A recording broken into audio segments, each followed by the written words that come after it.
welcome to the next episode of the franchise. I'm your host, Daniel San. How about that? There you go. The D Train, black belt in Taekwondo, right over here. And over there is Henry Papali, a black belt in just generally rocking out.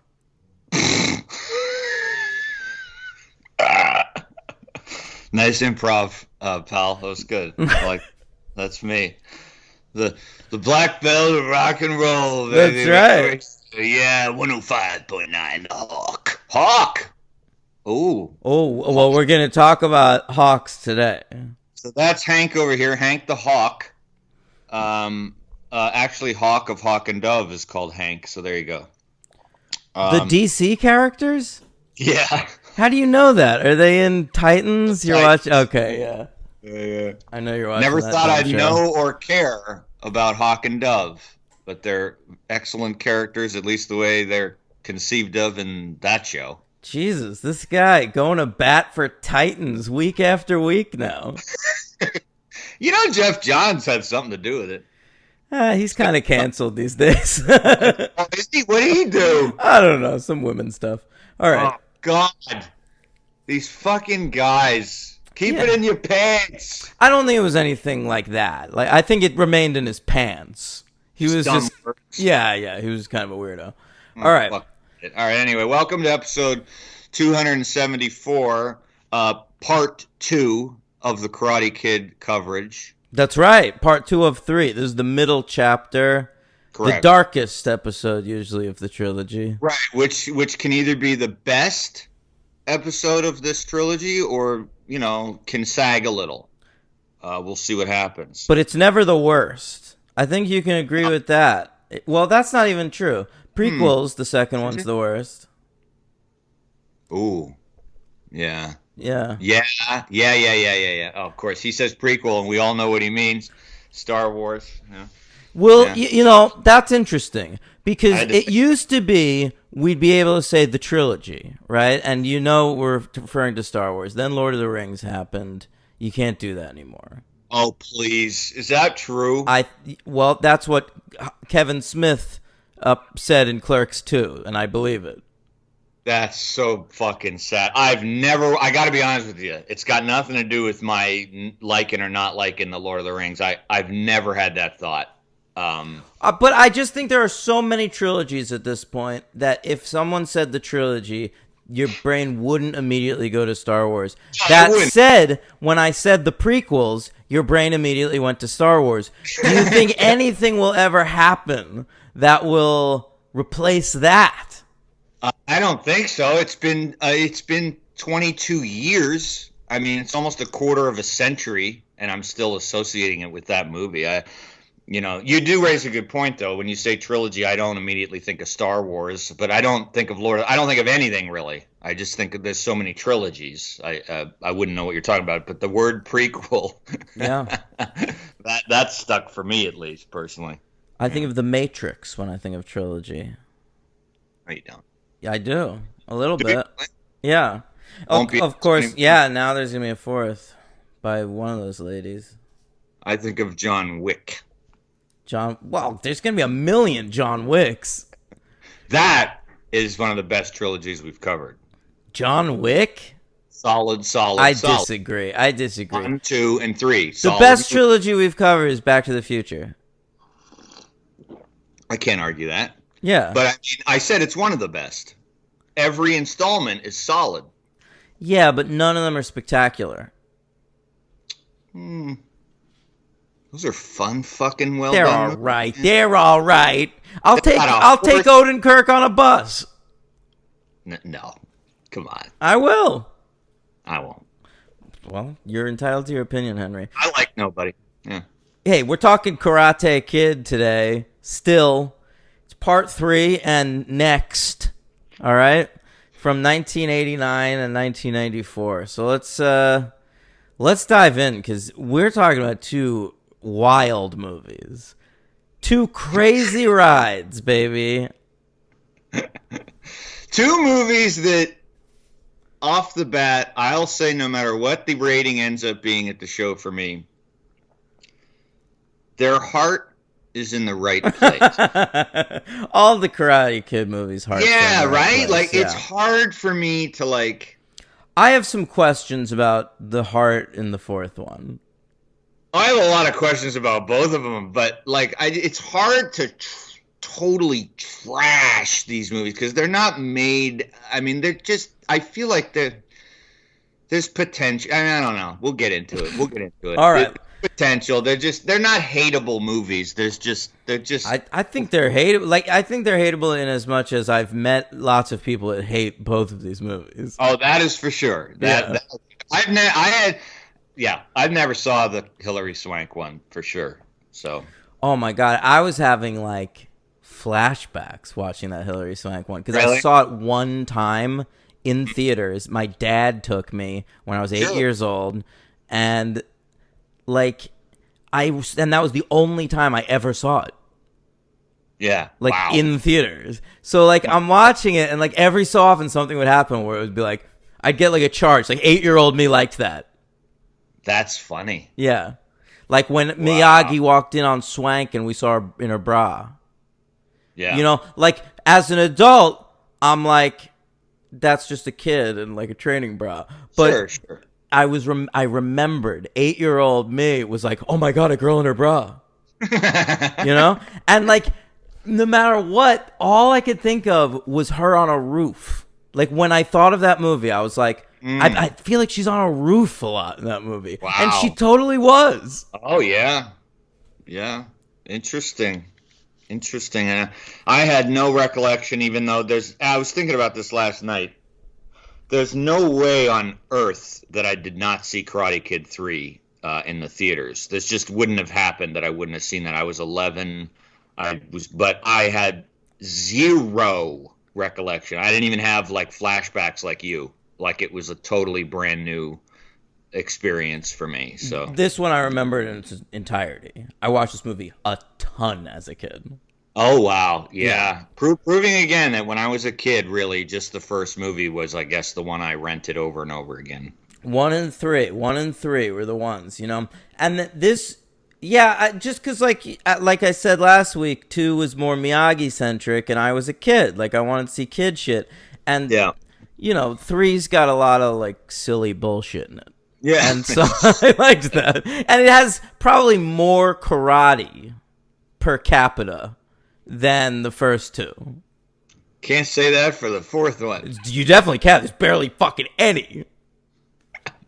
There's no karate to be found in this karate movie. There was many times when I was watching that movie, I was like, what is this movie about? Yeah. It's not about karate. This girl gonna throw a kick at some point? Yeah. She gonna learn to pray at least? Can I hear a gong? Oh, Henry. What do you want? She's in a monastery. Oh, I forgot. Yeah, she is in a monastery for a good chunk of the movie. And there is a gong, actually. It wakes her up. Do they ever tell the grandmother that they go to the monastery? I don't think they took... We don't see that grandmother. That's it. We'll get into it. All right, Karate Kid Part 3. We're bringing back the old team, all right? We're still in the original trilogy, all right? For 5 years, this counted as a trilogy. Yeah. God, Henry is so insane. Can I talk about the time we're recording today? Sure. I asked Henry, can we record early today because it's Rosh Hashanah. By the way, Happy New Year, Happy Jew Year, everybody. I'm tired.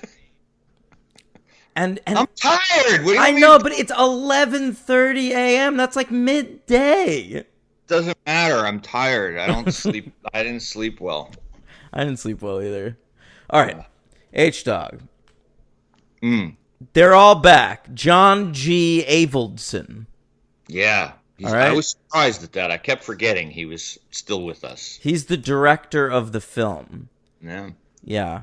If you detected a difference in the look of the movie, it's because the DP of the first 2 films could not return for this one. Henry, are you giggling over there? Why would you be giggling? Mm-mm. Now, No, I happened to read something that I was hoping wouldn't be seen by you, but that was stupid. Why? I mean, I wasn't gonna joke about it until you started giggling. It's all about wheels. Every longtime listeners know it's all about wheels. All right. You'll get the No, joke. it's a very sad thing. It's 1989, so it was the height of the AIDS epidemic, and we lost the DP. By the way, doing DP in the 80s, that would definitely get you AIDS. He passed away. Well, he had gotten it. He was diagnosed between 2 and 3, and then he died just prior to 3 coming out. Yeah. What was the guy's name? I want to say his name. I don't have it up. I have something else up right James Crabe is the fellow's name. He was 57 years old. He was also the cinematographer on Rocky. All Jesus. right. The China Syndrome. Whoa! All right. I didn't know any of that. Couple of classics. Guy knows how to shoot a film. Yeah. Night Shift. Oh, huh. That's funny. Yeah. What Well, else? the guys were the real deal then. Yeah. No, he was legit. Yeah. I didn't really know. I gotta confess to you. I mean, we didn't talk about it in the first episode, but I mean, I didn't really notice the cinematography, but I guess it's very nice. There's a lot of cool shots, like of the beach and the lighting. I guess it's very nice. I don't know. He likes a wide shot. He does? He does. I feel like he likes a big, nice wide shot. No. Yeah. Well, you're right. Like the shots of them on the mat. It's a lot of it is showing the whole stage The with scope. the two guys. Yeah. The scope. Yeah. No, he's very good, but he's not here for this one. No. He's an Oscar nominee, by the way, for 1980's The Formula, also directed by John G. Avildsen. Huh. Makes you wonder if Avildsen used him that much, and he used him on Rocky, how much of the way the movie looks is actually Avildsen. Yeah, think about this. That guy dies, and Avildsen immediately makes Karate Kid 3 and Rocky 5 two of the most derided sequels in history. Very true. Uh-huh. Very true. Oh, boy, maybe he was his lucky charm. I wonder if this is a Wally Pfister situation. Oh, whooops. Yeah. All right. Well, that's a bad example. No, I was joking. I just like saying that yeah. guy's name. Right, Pfist. Yeah, Pfist. All right. So he's back, Avildsen, Robert Mark Kamen back to write, the creator of this franchise. This particular one came out June 30th, 1989. So that's a good few years. 3 years. Okay, 3 years after the last one. June again, by the way. You know, this is a franchise that knows when to put out its movie. It's always third or fourth week of June. Yeah, that's true. Yeah, they don't preempt summer, but they don't wait till they're too deep into it. It's smart though. I remember being a kid, and summer would come, right? And I would know in my head, even before I would see any ads, oh, there's going to be a new Disney movie. Yep, you're right. Yeah. Batman came out in June 1989. I remember that very, very clearly. So this must have come out around the same time. Batman must have kicked the shit out of this movie. Crane kicked the fuck out of this. Yeah. Holy fuck. No wonder it didn't do well. Yeah. Batman came out, I think, like the final week in June. Well, this is the final week in June. Oh, bad timing. Why would you time your movie to come out with Batman? I know, and it's like, it's two movies for young boys. Yeah. All right, so Karate Kid this one cost $12.5 million to make, and it ended up making $39 million. Which, think about it, 3 years earlier, Part 2 made $130 million. That's a $100 or $90 million drop in 3 years for this one franchise. So that's got to be a combination of things. Critics kicking the shit out of it, fans kind of having fatigue. And aging. aging. Think about that. Like all the 12-year-old boys that were into the first one are now in college. Correct. And Batman. Yeah. Yeah. Not good timing for Karate Kid 3. Yeah. All right, so let me I had the box office take here. It ended up coming in 33 in the box office for 1989. That's pretty, I mean, that's not horrendous, but that's pretty fucking bad for what preceded it. Yeah. It did better than The Burbs and not as well as Bill and Ted's Excellent Adventure, which was number 32. All of which I saw in theaters. But yeah, I mean, think about that. It got beat by things like Pet Sematary, Turner and Hooch. Oh, wow. You know, Star Trek 5, which people also hated, you know. Yep. Always beat it. Come on. That is incredible. I've seen everything you named. I saw in theaters. Yeah. Well, Jesus. Yeah. You know what's right after The Burbs, too? Right around Karate Kid 3 is Fletch Lives, previous episode. Saw that, too. Mm-hmm. Woo! Plantation Fletch. That's one of the worst movies we've ever covered. I wouldn't go that far. One of the worst, like, actual movies. I don't think it would even be in my bottom 20. Ooh. I don't know. Of course, we've covered 7,000 movies. It's difficult at this point. I feel like there have been times the show has been torture, and the week we did Fletch was not one of them. No. Of course, but I have to say, this week wasn't torture. No, it was not. Thought it might be.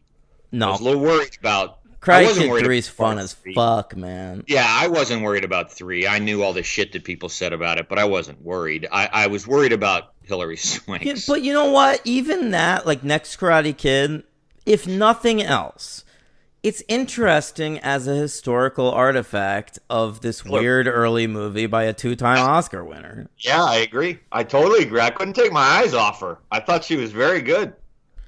Yeah, she is. She definitely holds the screen. Like Hilary Swank, is a clear star. Yeah. All right, let's talk about it. I did want to talk about its Razzie nominations. Oh, this is Karate Kid Part 3. Mm-hmm. Razzie nominations. Yeah, here we go. It's the raspberry, no razzmatazz. All we're lacking is a little pizzazz, 'cause it's the golden raspberries. It's the worst of the worst, not the best of the best. It's pizzazz gone raz. 5 Golden Raspberry nominations, an impressive showing for the Karate Kid Part 3. Yeah, did well. It didn't win any of them, though.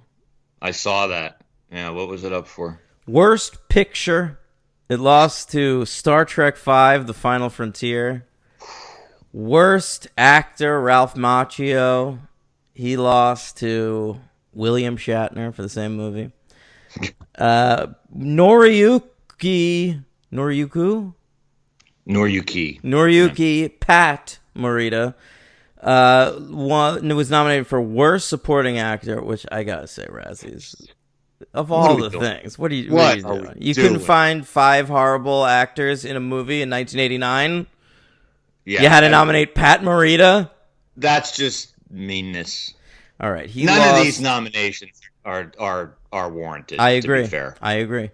He lost to Christopher Atkins, the terrible Christopher Atkins, I will give them that, for a film called Listen to Me that I've never heard of. Did you see that in theaters?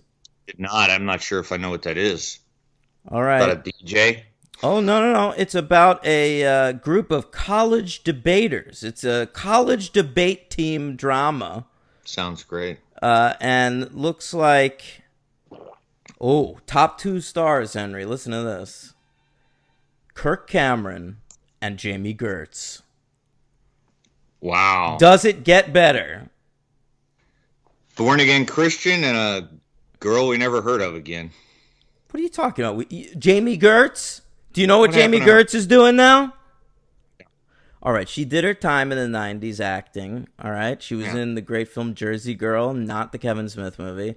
She was in and then she did Still Standing, a sitcom that ran for 4 seasons.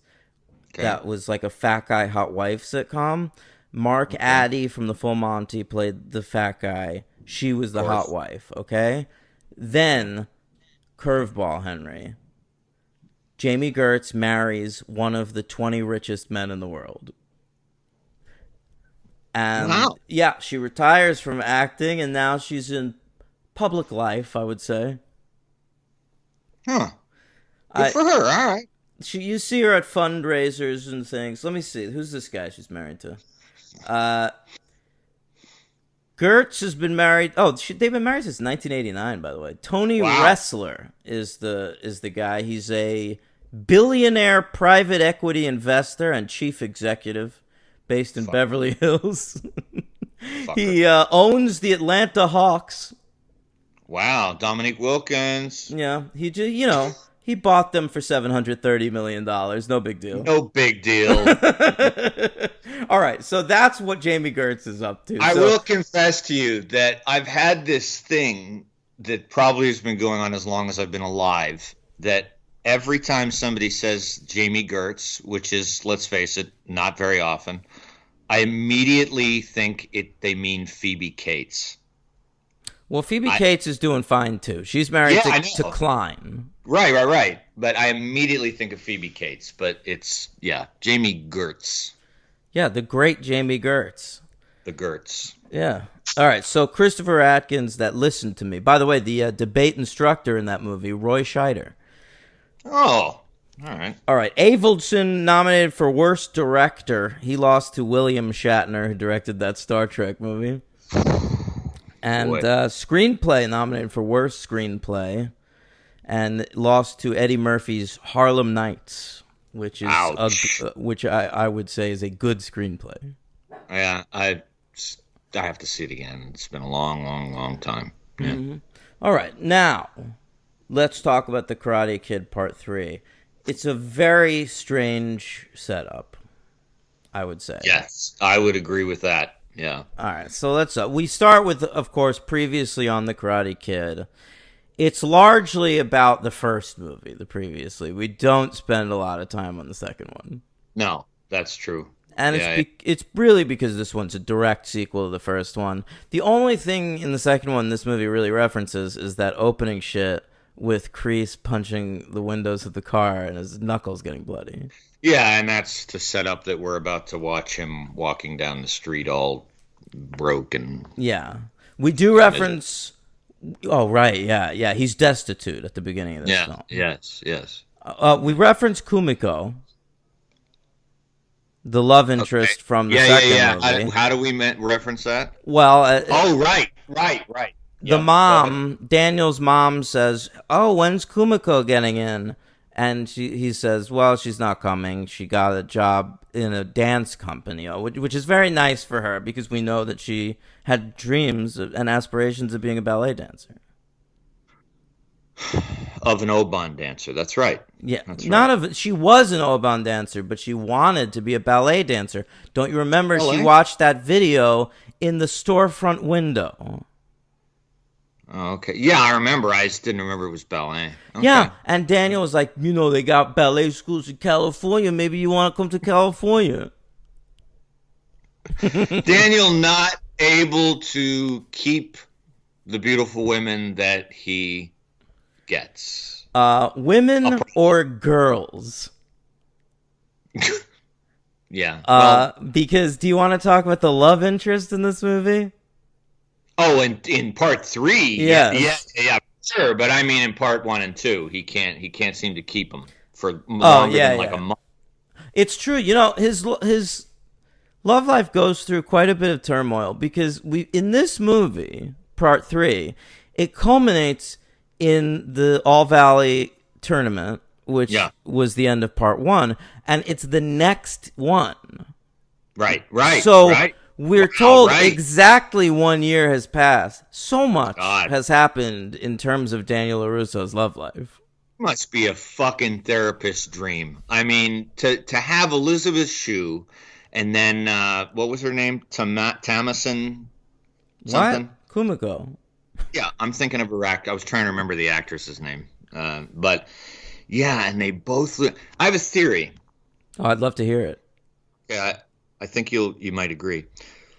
Maybe what happens to this kid is he courts these girls. Let's say start with Elizabeth Shue. Okay, they get along. She really likes him. He's a great guy. He's honorable. He's decent. He's honorable. Yeah, yeah. They go on dates. He wins a tournament. He's like the best ever, right? But the best around. That's right. He's the best around. But it's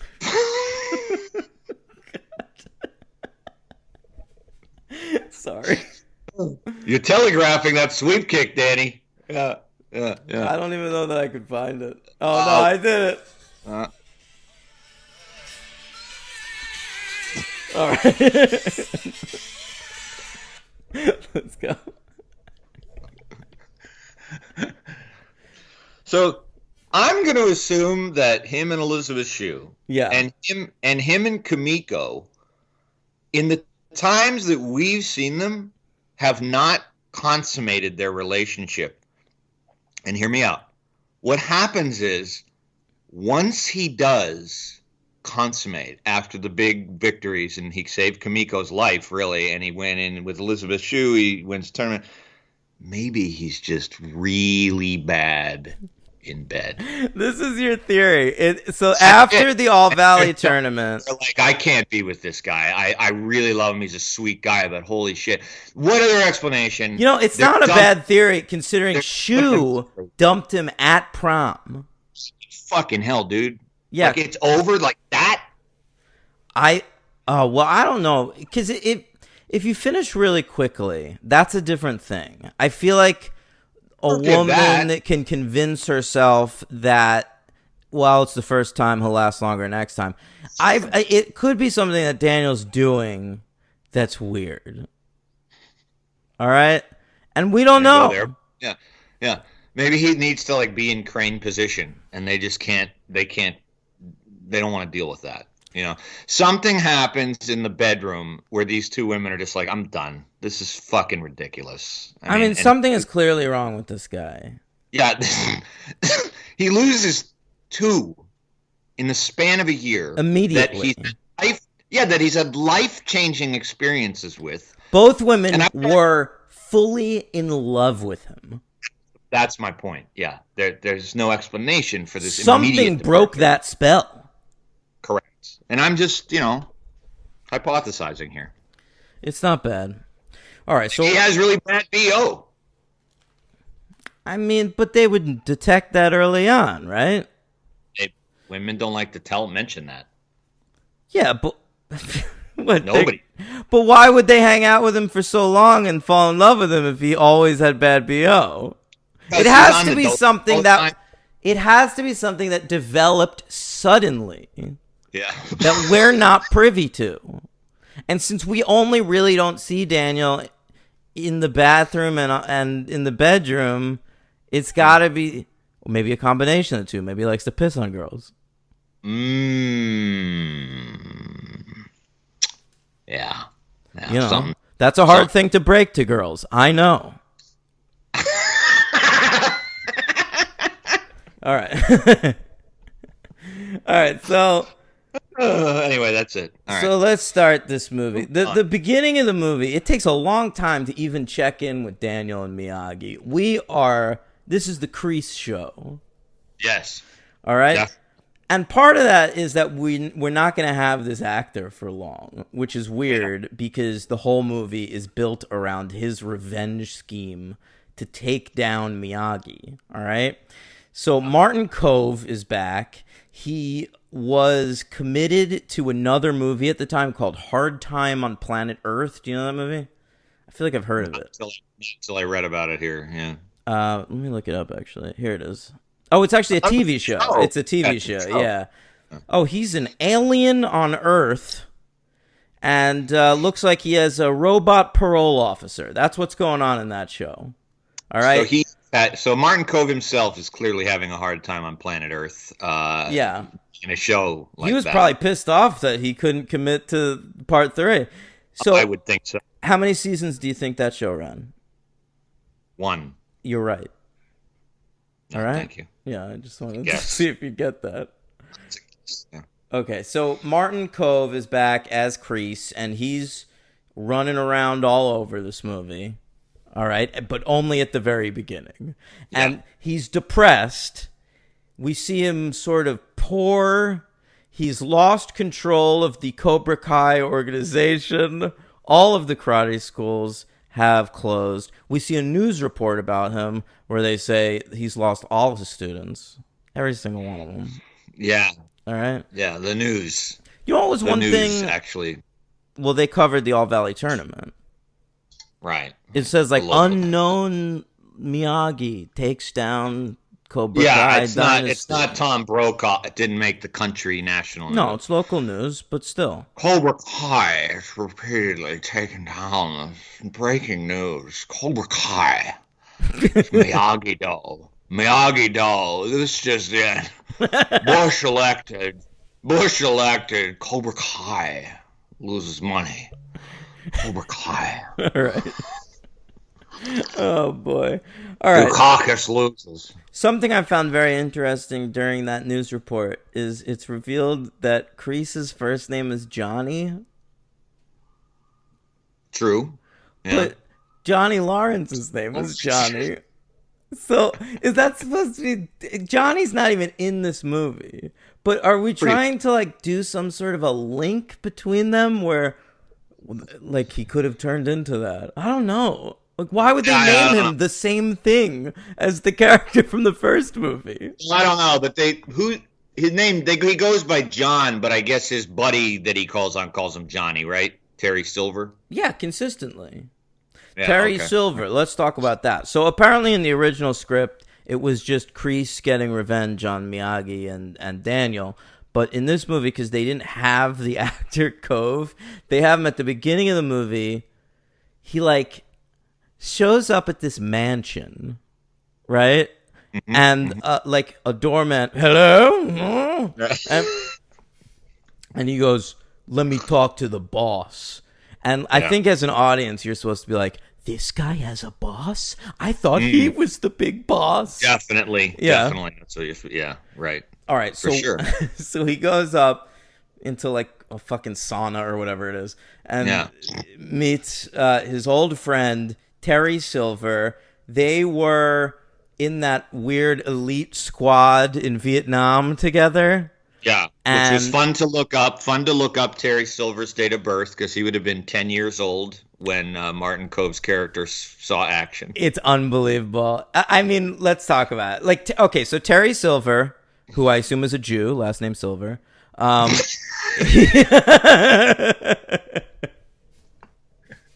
occurred to me. Yeah. Sorry. He had his life saved by Kreese in Vietnam, right? Yeah. Yes. That's what. So it's like he owes a debt to Kreese. Right. So right. It's so interesting. I mean, we can talk about the actor first, and then I'll talk about this character's motivations a little bit. The actor's name is Thomas Ian Griffith. This was his first role, and I do remember this guy being... I mean, he had done soaps in the 80s, but this was his first, like, big role. Okay. And you gotta tell me about him. Do you remember him? No, and I've read on Letterboxd some people, like, writing about, oh, my God, I don't know who the fuck this guy is. Okay. I have no idea. Yeah. He's not, like, a good actor or anything, but... I remember him being in a lot of stuff when I was a kid. Like, it seemed like he was sort of an Antonio Sabato Jr. Oh, that makes sense. Like someone who, like, really wasn't famous, but every so often, like, was famous enough that you'd see him show up. And everybody knew who he was. Everyone knew who he was, yeah. So, I mean, this was probably his biggest thing. I think they thought he was going to become a huge star off of this. But, like... you know, he had this movie Excessive Force that he also wrote. That was kind of a big movie. Do you remember that? And he starred in that. Nope. Okay. Not at all. I don't know this guy from Adam, man, and it did do well. I'm looking at it now. It made $1.5 million. But I mean, remember when it came out. I was in tune with all that shit in the '80s, action-wise, and I never heard of this fucking guy. I mean, I was seeing Seagal and Jeff Speakman over this guy. I didn't fucking know. He's also the villain in John Carpenter's Vampires, if you've ever seen that. I never saw that. Okay. That's the James... the James Woods one, yeah. Yeah. Right. James Woods and Daniel Baldwin, I believe. Oh, two very stable people. Yes. Yeah. All right. Let's talk about... I mean, we already are. Terry Silver. So, I am fascinated by this character and all his motivations. And so, Thomas Ian Griffith retired from acting in, like, the mid-aughts. And apparently he's returning to acting for the first time in the next season of Cobra Kai. And I'm already pumped about it because I've got to know more about this Terry Silver character. Full confession, I've already finished season 1. What? All right. Well, how's Cobra Kai? It's fucking great.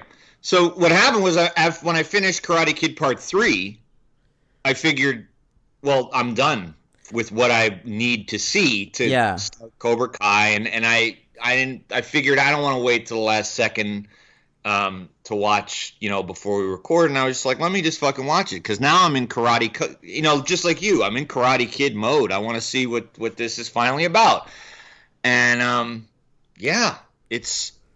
I mean, we're gonna talk about it next week. Well, you excited to know more about Terry Silver? Sure. Yeah, it's very good. Very good, very good show.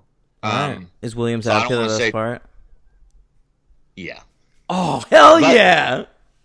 He's the best part. But I will say there's a lot of good acting by everybody. The kids are good. I like Zolo Maridueña from Parenthood.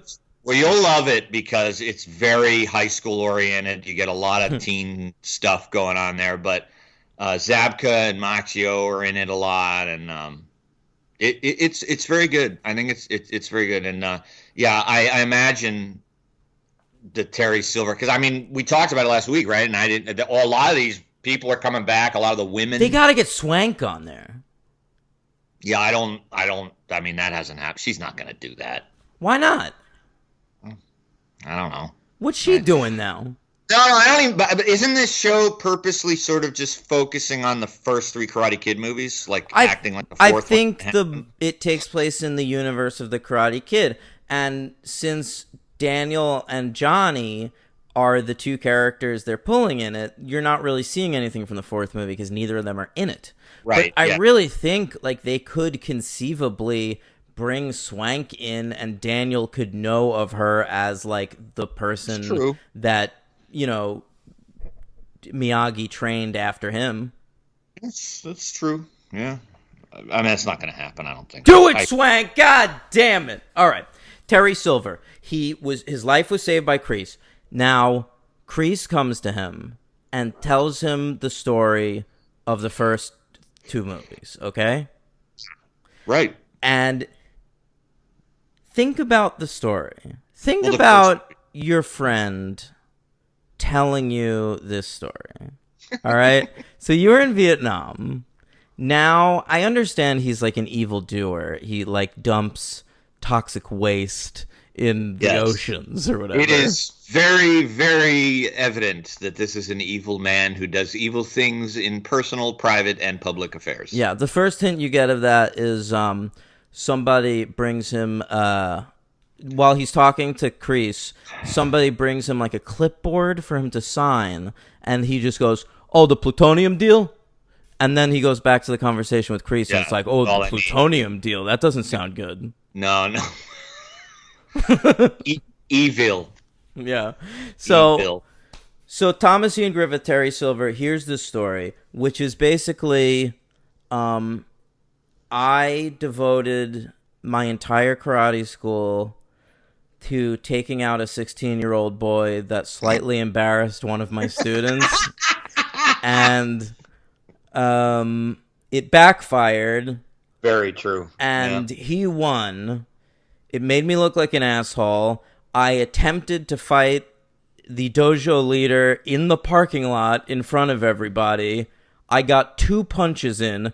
Both of them went through windshields. And then he almost murdered me before honking my nose and embarrassing me. Can you help me get revenge on them? Now, a normal person... Very good. That's a really good retelling of that, by the way. Thank you. That's what he would have had to say that. That's the story. And he did tell the story. I mean, according to the flashbacks that we're seeing when he's telling it, right? Yeah, no. He's not embellishing or anything. He's telling him the story. So, right. Terry Silver, if he was a normal person, would hear that story and be like, Kreese, I love you. I've known you for 20 years at this point. Something is going on with you, and we need to get you help, all right? And I'm going to take some time off of what I'm doing because I owe you. You saved my life. I'm going to put the plutonium deal aside for now, and I'm going to get you help. I'm going to get the best doctors on this, all right? Because something is going on with my friend, okay? But Terry Silver doesn't do that. Terry Silver is... Let me add one thing to Okay, go ahead. Okay, your diagnosis. The other option that you have is to say what a normal friend would do. Terry Silver does the first part of it. Mm-hmm. Okay? If you, for instance, came to me with this story, you know, this could happen to you. Very similar I like to call that the old Nicolas Cage. It could happen to you. That's correct. What I would do, I would say, all right, Danny, here's the thing, man. What you need a vacation. I'm going to pay for it. I'm going to send you to Tahiti. That's right. I'm going to give you some, you know, hookers, whatever you need. You're going to take like a month, 2 months, whatever you need. It's on my dime, bro. I owe you. Just let this go. Fucking forget about it. Go to Tahiti, come back, and you can join me in the oil business, and we'll just relax. That's his initial response. That's his initial response, and I agree. My initial thought was your initial thought, which is good idea. He needs a vacation. A good friend right there. Just stop. But then he says, while you're on vacation, I am putting aside my entire business, all right? I run a multi-tiered corporation, definitely. But I'm going to tell literally everybody I work with that I'm not responding to any calls or faxes. 1989. And my British secretary, my British butler will put everything on hold. Yeah. I am focused on getting revenge on this 16-year-old boy played by a 28-year-old man. And I mean, he's probably 18 at this point, but whatever. Yeah, right, because he's supposed to be in college at this point. Yeah, so I guess he was 17 in the last one. I don't fucking remember. I can't. Whatever. I mean, I think he's supposed to be in fucking 18 for all of them. Didn't he have a birthday in one of these fucking movies? He did. It had to be 18th birthday. Yeah, that was 18th birthday. Very strange, because he also gets like a driver's license as if it was his 16th birthday. So unless the driving age in California in the 80s was 18, which I highly doubt. I don't know. Anyway. Huh. That's all good questions, Henry. 30 years old, so what's the difference? All right, so Terry Silver's dropping everything. All right, and this is the point where Kreese disappears from the movie, and Terry Silver comes up with the most elaborate plan possible to take down a teenager and his elderly mentor. This is like Joker in The Dark Knight. The planning that goes into this is like, my God. He decides that, well, I don't know. It reminded me of other superhero movies, actually. It didn't actually remind me of that. I just thought of that right now. It doesn't remind me. Well, no, tell me. It's kind of the arc of... This movie has the same arc as Spider-Man 3. Like, Okay. think about that, where, like, Terry Silver is the Venom symbiote, Okay. okay? And he attaches himself to Daniel-san, and he makes Daniel-san more, like, aggressive and meaner, Yes. right? Yeah. And then Right. something happens, which is that Daniel-san punches a guy at the club. They go to the club in this movie. Pretty a mild. disco. Yeah. Pretty mild. Yeah. All right, but I'm just saying, he punches that guy, correct. and then Is that- immediately realizes, oh my god, I'm far gone. I got to go back to Miyagi, the red love suit. that. And I love that that's far gone in the movie. It's so wonderful and innocent. Yeah, It's I like know. the guy's completely harassing this woman, like, physically, and he punches him in the face. What's wrong with that? It's a cute movie. No, he shouldn't punch the guy. You don't resort to violence. That's the thing. I know. I really took that from these movies. As a kid, I was bullied a fair amount as a kid. So was I. And I remember, like, I didn't. kids would, like, throw rocks at me, and I would just, like, take it. And it wasn't me being a pussy. It was just like, why fight? Like, Yeah. what's the point? You know, Yeah. justice can be done without raising a fist, Henry. You Yeah. pacifist. I love it. No, I agree with you. I just think in certain situations, I mean, someone physically attacking your girlfriend, what the fuck, man? Jesus I mean, it's Christ. not even his girlfriend, Henry. Well, I know, but it's a woman. You're gonna watch. Oh, man. Well, yeah, okay. Well, let's get to the woman, because that sets up our bonsai shop, which is one of my favorite parts of this movie. All right. Now, I don't know how this gets into Daniel-san's head, but he has decided that it is Miyagi's dream to open up a bonsai tree store. Okay? I don't think Miyagi has ever fucking said a thing about this. No, Meanwhile, Miyagi, what does he need the hassle of opening a business for? It I seems thought of that a million times. I was like, Daniel, he might want to do this at some point, but probably on his own time and probably at leisure.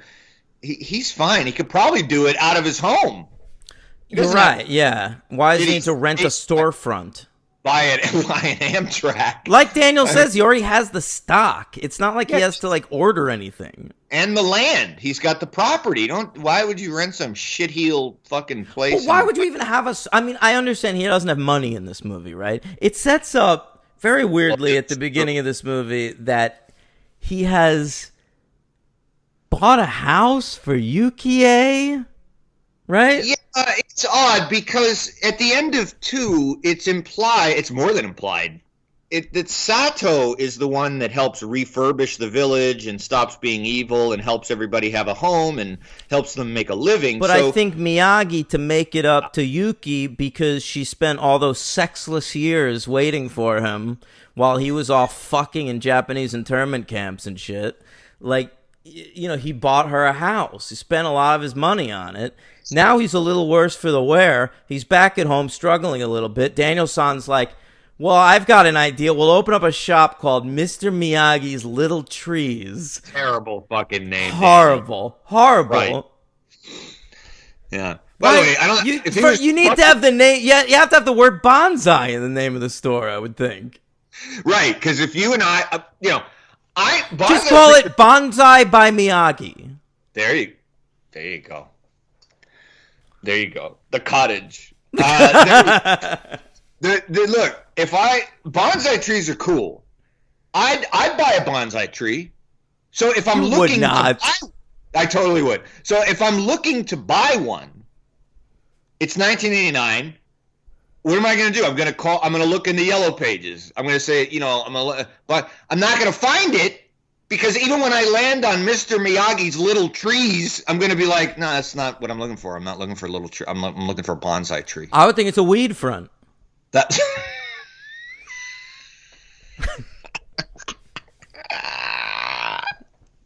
Come on. All right.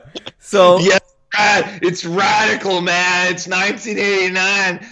This guy sells weed. Little trees, man. Bill Paxton's going shopping there. Yeah. So Daniel-san, he makes up a business proposal to Mr. Miyagi. Mr. Miyagi's like, what? All right. And then Daniel-san like blindfolds Mr. Miyagi and drives him over to this random part of town. And he's like, hey, Mr. Miyagi, look at this destitute, cracked out building. We're going to make a store here.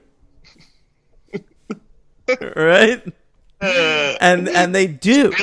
This building, yeah, this is gonna be great. There's a lot of potential over here. I was thinking we get a little display over here. We get a little cash register over here. You'll never believe it. We'll do wax on, wax off. We'll paint it. It'll be great. Funny. That Ralph Macchio like New Jersey patter that you were worried about in the first movie is in this movie. Yeah, it's full bloom. You're absolutely right. He doesn't. He's embracing it now. Yeah. So he says, "Hey, there's a pottery studio right across the street. Maybe we can make some sort of a deal to pot the trees." And he's an entrepreneur. This guy. Yeah, he has great ideas. All right. So Miyagi's like, "All right,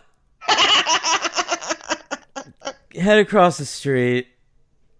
See if you can make a deal with pottery people." You're what's Miyagi's actual thoughts that he's too nice to say to Daniel-san. That's what's actually, for our listeners, that's what's actually going on in Miyagi's head every time he answers kindly. It's actually a genius move from Daniel, though. If you think about it, like from a purely selfish perspective, he's like hitched his wagon to Mr. Miyagi's ride at this point. Absolutely, too. So when Mr. Miyagi is like looking for houses for Yuki, think about what's going through Daniel's brain. Like, that's my money. All right. If you remember, Daniel was in the will.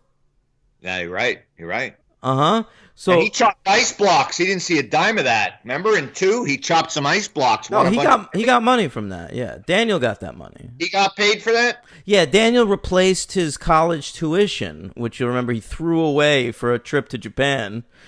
Throwing his college, which is encompassed beautifully in your Letterboxd review of this movie. If I had had the foresight of this character, oh my God.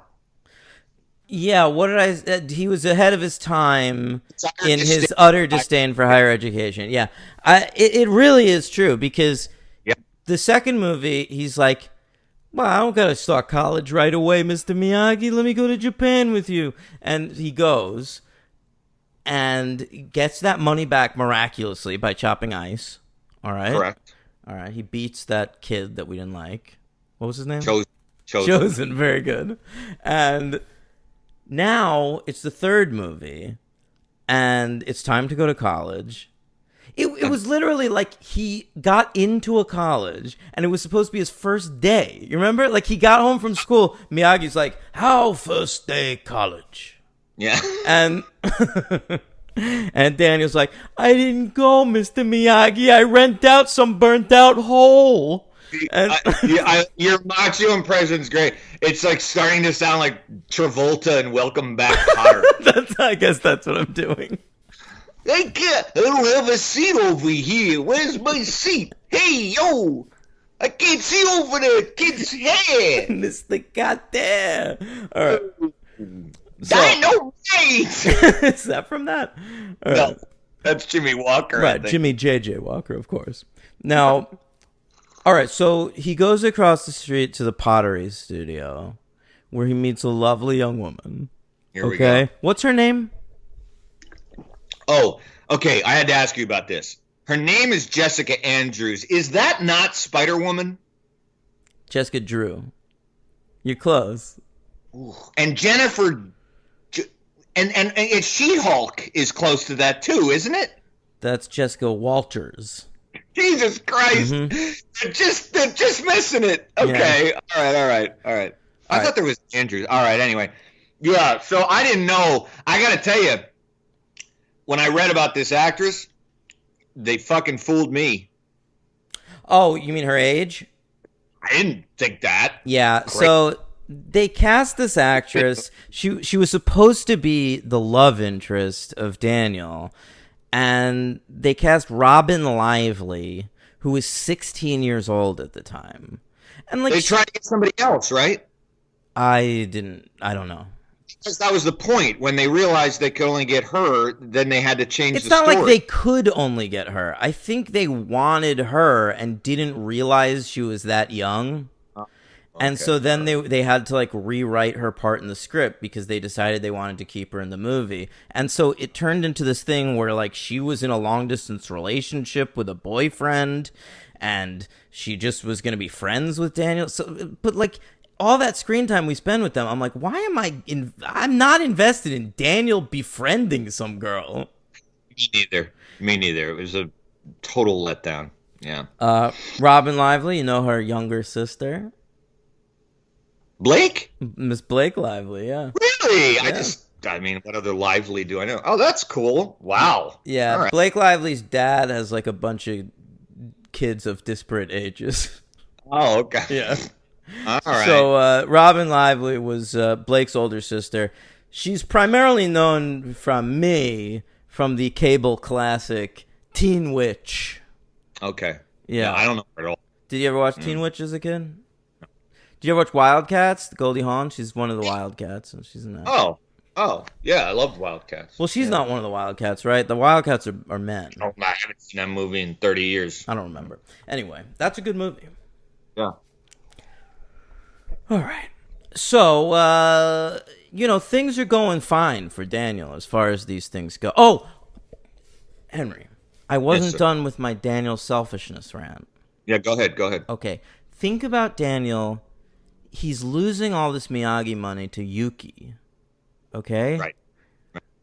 So he comes up with the idea, how do I monetize Mr. Miyagi?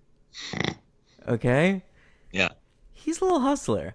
So he's like, what does Mr. Miyagi have that nobody else has? Bonsai trees. Mm-hmm. All right? So he comes up with the idea for this store. He figures eventually Miyagi's going to lose interest. Miyagi doesn't want to be working in a store. He wants to be retired, okay? So Daniel's thinking about his future. He doesn't want to go to college. He fucking hates the idea of college. Yeah, he has said this many times. Anytime the idea of college comes up, Daniel couldn't be less interested. So yeah, no, you're right, and I relate to that. I did the same thing when I was 18 and didn't go for 3.5 years. Yeah. So what Daniel's trying to do here is get this store. Yeah. He's going to use Miyagi to open the store, and then he's going to be the proprietor of it. Sure. Nothing wrong with that. Miyagi puts him on the lease. Miyagi does fucking put him on the lease. And you know what? He wanted that to happen all along. He acted surprised, but he knew that Miyagi was going to offer that. So our Dan thinks that Karate Kid Dan, ultimate or ulterior motive was financial gain. I think he loves Miyagi like a father. I really do. But I think he's a little swindler. Well, he's a good swindler, I'll say that. He just doesn't know how to carry through with it because he doesn't quite, then we get to the part, right, where the basically Terry Silver wants to get Daniel back into the next tournament, and Daniel wants in to defend his title, which I think is a very reasonable thing. And Miyagi then explains that it's unnecessary, which he makes a case too for, and I understand that. Miyagi's case is that he entered last year's All Valley tournament for motives that were pure, which is that he was getting bullied by the Cobra Kai, and it was time to give them a fair fight. All right. Right. So now he doesn't have any motive this year except to defend his trophy. And, Miyagi says, no defend plastic metal trophy. Right. That's a big American thing, I guess. Like that to keep going, defend the fucking thing. But Miyagi's very wise, and he's like, what's the fucking point?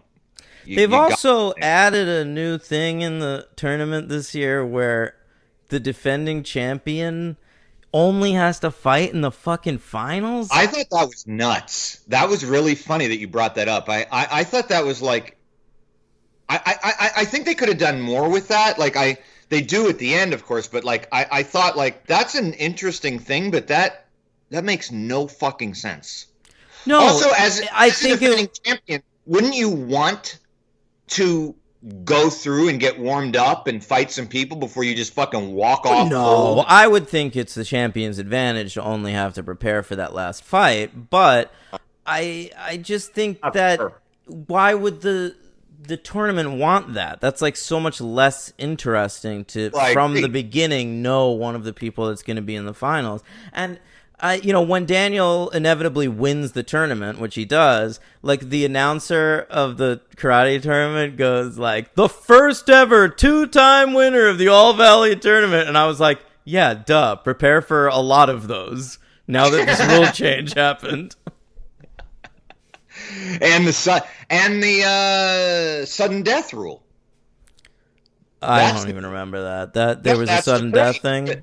Because then now you just hit like a couple of points, and then like if you still have a tie, then it's next like point wins. Correct. Yeah. So I don't know if that's new, but they certainly didn't state that in the first movie. Did they bring back the same announcer and like referee? I think so. They looked really familiar.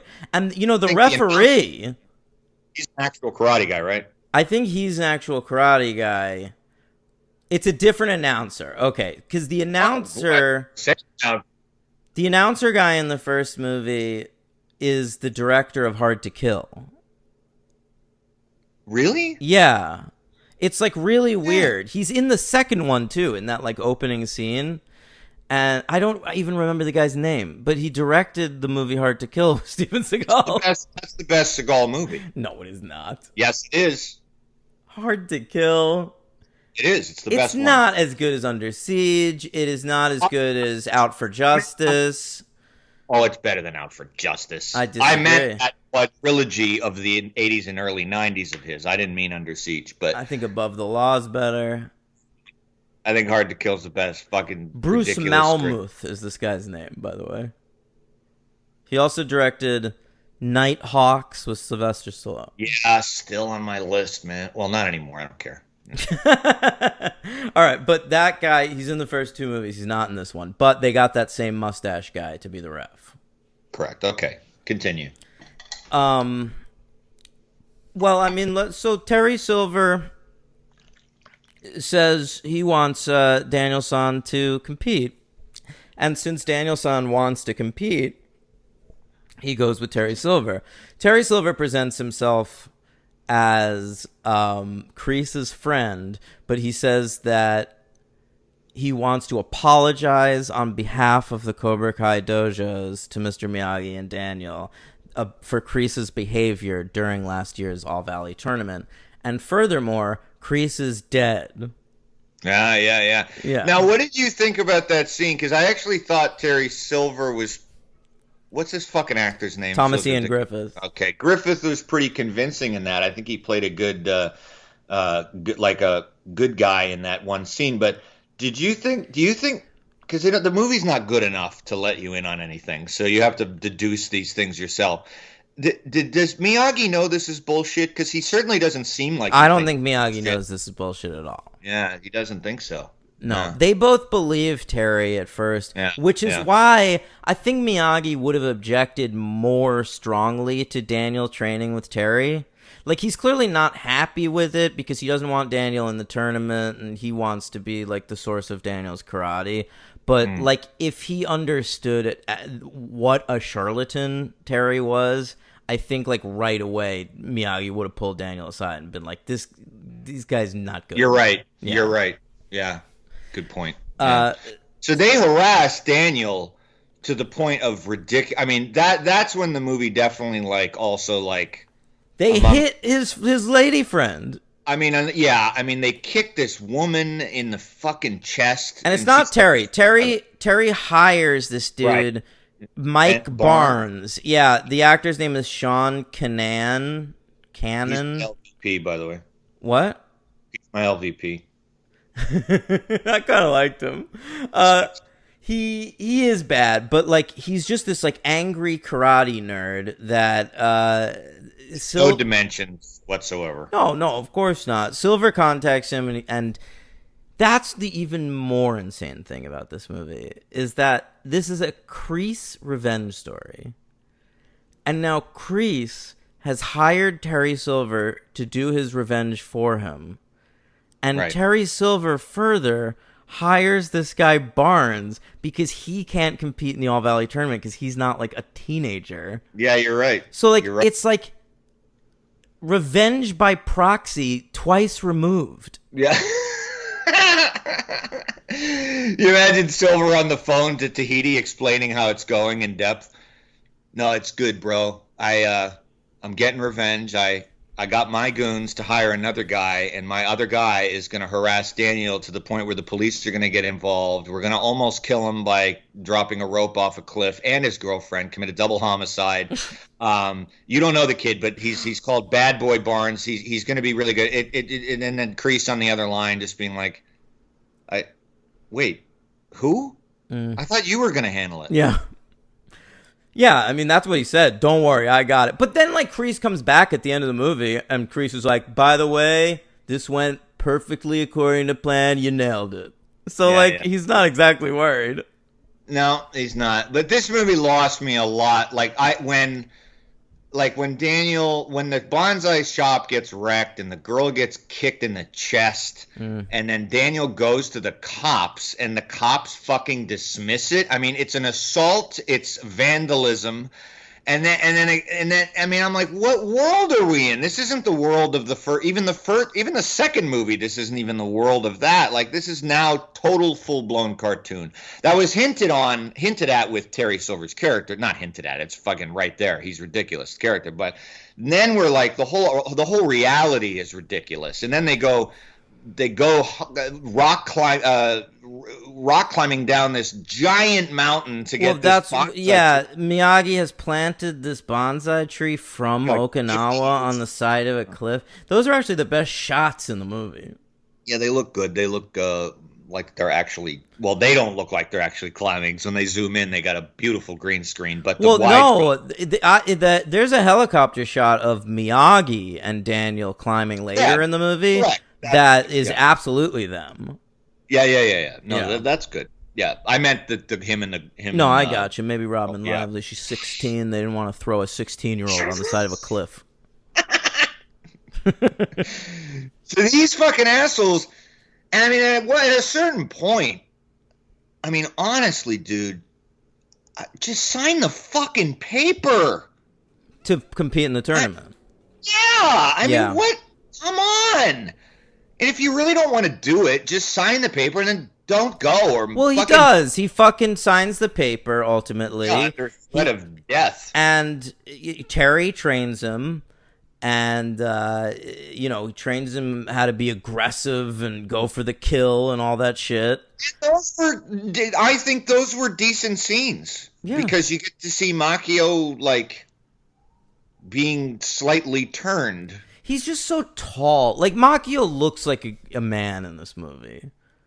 And he's not a kid.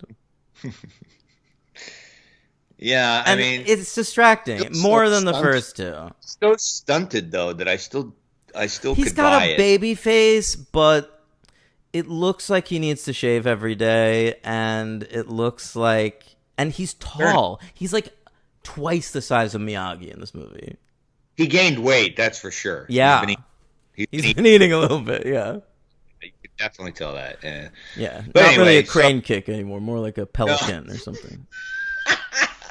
Pigeon kick. Mm-hmm. Yeah, I don't know. I mean, there's just no characters don't react. I think one of my main problems with this movie is that just characters don't have any realistic reaction to anything that happens. And even like in the scene where they're all in the dojo together and Miyagi, in what should be a very satisfying scene, kicks the shit out of Terry Silver, Kreese, and Barnes. It is satisfying.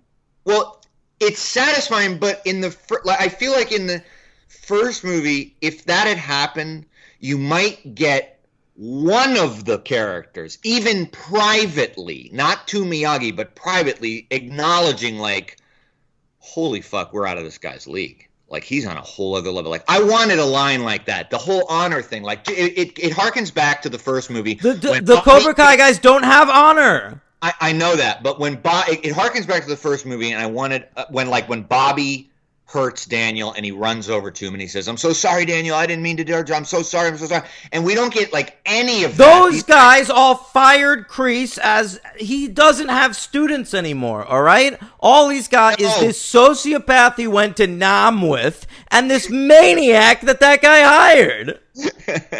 I know, but it's just like that scene is good because you get to see Miyagi kick some ass, but then it's just like he fucking rules in that scene. It looks like fucking Yoda in Attack of the Clones. No, I liked it too. I just they get up and then they still threaten him. It's just so funny.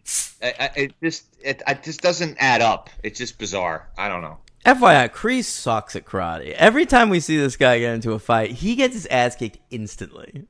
He can't even throw a punch. Like I think the choreographing with Martin Kove isn't great either. Like.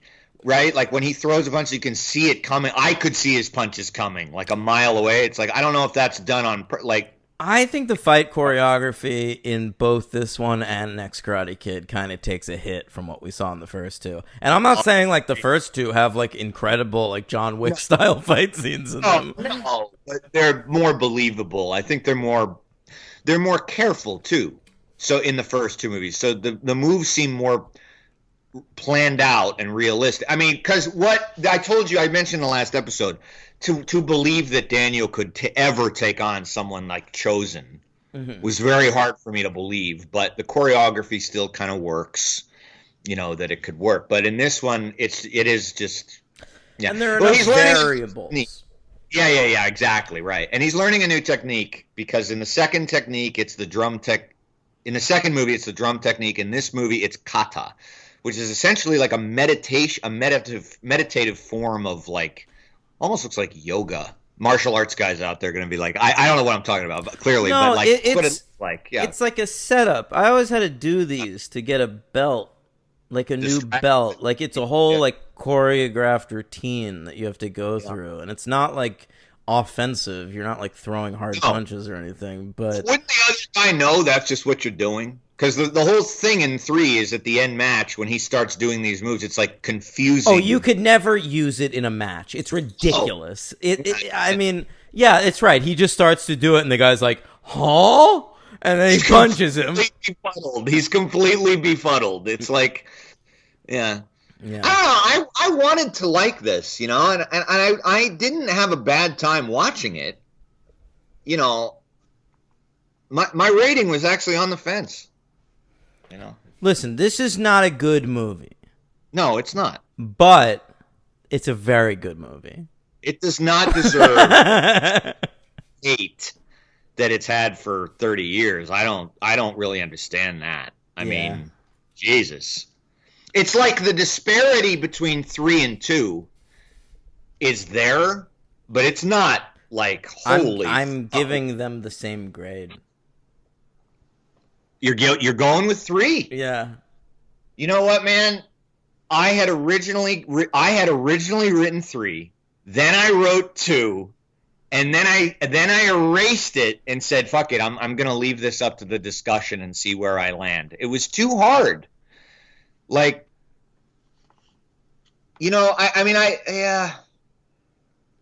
I guess I should just go with my gut, which was when I was watching the movie and when it was over, which was that I also kind of thought it was a 3. It just feels silly though because it's really flawed.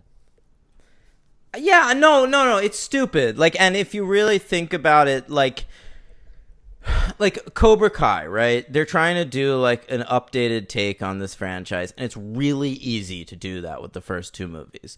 Those are movies you can take; they exist in a realistic tone, correct, and you can look at those characters and see what the next step is going to be. Yeah. The third one, it's a little more difficult to do that. It is going to be, having never even watched Cobra Kai, I know it's going to be challenging to fold Terry Silver back into this universe because it's such an outsized cartoon character. Right. But on the other hand, it's a very entertaining movie. It's easily more fun than part 2. And Come on, it is. And I think the fights are fun, and Terry Silver is an insane bad guy, and he's my MVP. He was going to be my MVP, but he's just a little too much for me. So I'm going again with Morita as my MVP. Understandable.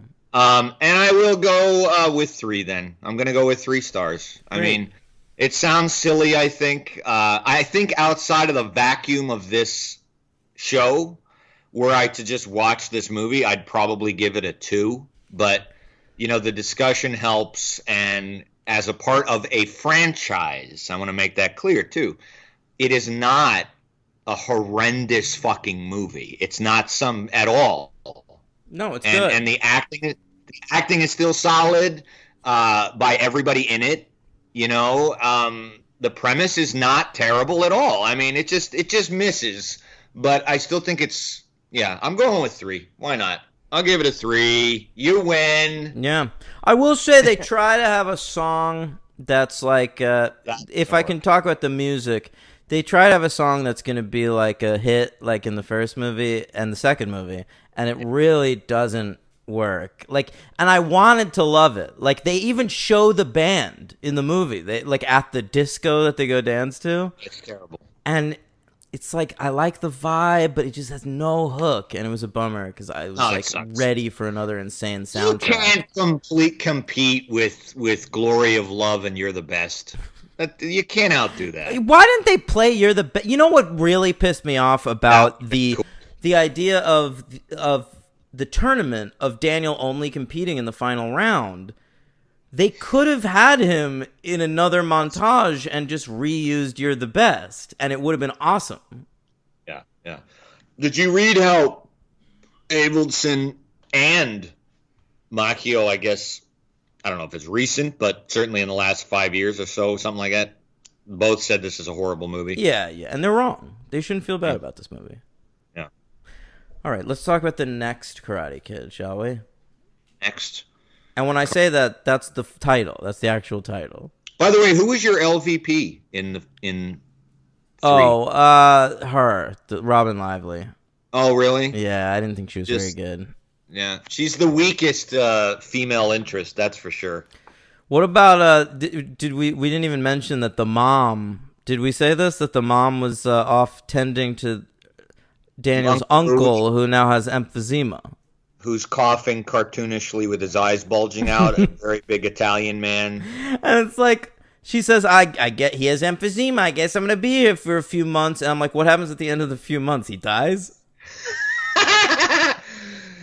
When you get emphysema at 70, it's no joke. Yeah, she does say that. No, it isn't a joke, but you're not going to be able to do much. Well, first of all, he needs to be in the hospital. I love that. Yeah. 1989, anti-smoking. It was a little bit ahead of its time. Yeah. I feel like I'm already that scene just felt like it made me think I should take my rating down to a 2. No, come on. That's just terrible, stupid shit. All right. The next Karate Kid. We have a whole new situation here. All right? Yeah. Let's talk about it. Comes to us 5 years later. The third one didn't do very well, but this franchise was still a cash cow. And the studio wanted to get it going. What studio is this? I don't even remember. Oh, with the golden statue up with the blue behind. Columbia. Very right? Good. All right. I believe it. I'm just picturing that open. Yeah, it's Columbia. All right, so Columbia, they've got this cash cow sitting there, but it's the Karate Kid. The kid's now in his 30s. He's in My Cousin Vinny. And what are we going to do? So they decide, let's try for a reboot. We'll get a new director, a new team behind it, and we'll hire a girl. That'll be the big twist. Which for 1994, pretty radical. But it wasn't. No one cared. Gender swap. I know, but I just feel like gender swap, people got more sensitive about this sort of thing over the years. Now they make a gender swap movie and everyone fucking freaks out. But That's true. We've gone backwards. Yeah, I was talking to my mom actually, and she was she was asking me because I told her when I was 8 years old, my dad took me to see this movie. And she was asking me, did you have a problem with it being a girl? And I thought about it. And I had a problem that Daniel wasn't in the movie because I loved him. Right. And he was the Karate Kid. But I didn't have a problem for like a second that it was a girl. It was like, this is the new Karate Kid movie. There's Mr. Miyagi. I'm going to go see this. You're 8. So, yeah, but you're right. And I mean, I remember when this came out, but I was like 16. I didn't give a fuck. I think kids don't care about this stuff. Like, no, they don't. You grow, like, adults get sensitive about this bullshit. You're absolutely right. You're absolutely right. And I do remember, I didn't give a fuck about the movie and I was 16 or whatever, but I also knew about it, and I didn't, not for like a millisecond did it even occur to me that was lame, like something to be angry about. It was like, all right, it's the next Karate Kid. It's a girl. Do you think people were already mad about this on the internet? Like, it's 1994, so there are like Usenet boards and shit. There's like nothing. No, there are message boards because people were like already like trading X-Files VHSs and shit. All right. Well, I don't know. Did people get? Yeah, I'm sure. Are you kidding me? From time immemorial, there's going to be people who are bigots and haters. So there you go. Yeah. All right. So we have a new director, Christopher Kane, who we've covered on the show before. He directed last week. Young Guns. Yeah, we right. That was the big one. But he's directed a lot of shit, and I haven't seen much, but I have a few movies of his on my list to watch, actually. Okay. That Was Then, This Is Now with Emilio Estevez has always looked pretty good to me. That's based on an S.E. Hinton novel. And The Principal with Jim Belushi. Yeah. All right. That looks good. Yeah. But yeah, he did this next Karate Kid, and then after that, it kind of went downhill. He did a kids movie, The Amazing Panda Adventure. He did Gone Fishing with Joe Pesci and Danny Glover, which is one of the worst movies ever made. Which, for further hilarity, I gave Dan, back when we first met, a book by Joe Queenan, the writer, humorist, to read about his experiencing a matinee of Gone Fishing. Do you remember any of that? I do, kind of. The thing I really walked away with, I do remember that one. Yeah. He went to see like a noon show of Gone Fishing, and he described like who was in the theater and shit. It was pretty good. The thing I walked away with from that movie was he has this story about his friend wanting to go see Last Action Hero, and from the book, you mean? From that book, and I don't remember this. And Joe Queenan's like, no, why would I see that? Like, he was trying to like get him to go see it with him, and he goes, it was directed by John McTiernan, and he goes, who's that? And he goes, he directed Die Hard, and he's like, so? Like, what, I'm supposed to see the next movie by the guy that directed Die Hard? Joe Queenan's brilliant. I don't know what the fuck happened to him. I haven't heard of him in a long time. He's probably retired. Yeah, my mom got me into him. That's funny. Yeah, so Christopher Kane, this guy now, he's not doing much these days. He's made a couple of like sort of country. I think he's trying to like court that Southern audience. Great. Yeah. That's what we need right now. His movies all have like cowboy hats on the covers now. That's great. All right. And we have a new writer, this guy Mark Lee, a guy who doesn't even have a Wikipedia page. Sweet. All right. He wrote one movie around this time called Fortunes of War that nobody's ever heard of. And that was it for his career. Well done. Yeah, so great stuff. What's his name again? Mark Lee. Oh, yeah. I thought he had a good career. I thought he did. I thought Secrets and Lies had a pretty decent run, and Topsy Turvy was pretty good. And it's Mike Lee. Yeah, he does those improv movies. What improv movies? The Gray Ghost. Who's that? Oh, Christopher Guest? No, I'm all over the map. Oh, okay. No, you said improv movies. It's Mike Lee, and then I just jumped to. I felt like doing Fred Willard. R.I.P. Gray Ghost, sure. Oh, by the way, didn't somebody just die? Oh my God, dude! Michael K. Williams. Yeah, Yeah, man, that horrible. horrible. I was really upset about that yesterday. So was I. Oh God. Anyway. Omar from The Wire. I mean, just to go down. Yeah. I mean, if you've never seen The Wire, what are you doing? But I mean, beyond that, because I know every obituary is going to bring up The Wire. I think he's amazing in Boardwalk Empire. I think he was so great in Lovecraft Country last year. He was so great in When They See Us. Yes. Such an incredible actor. I've been watching him for years. I've been a fan of him since I saw him in this show 6 Degrees that got canceled after one season. Yeah, he's something else, man. Yeah, I was really sad, especially to go. It hurts to see any Wire cast member die of a drug overdose. I know.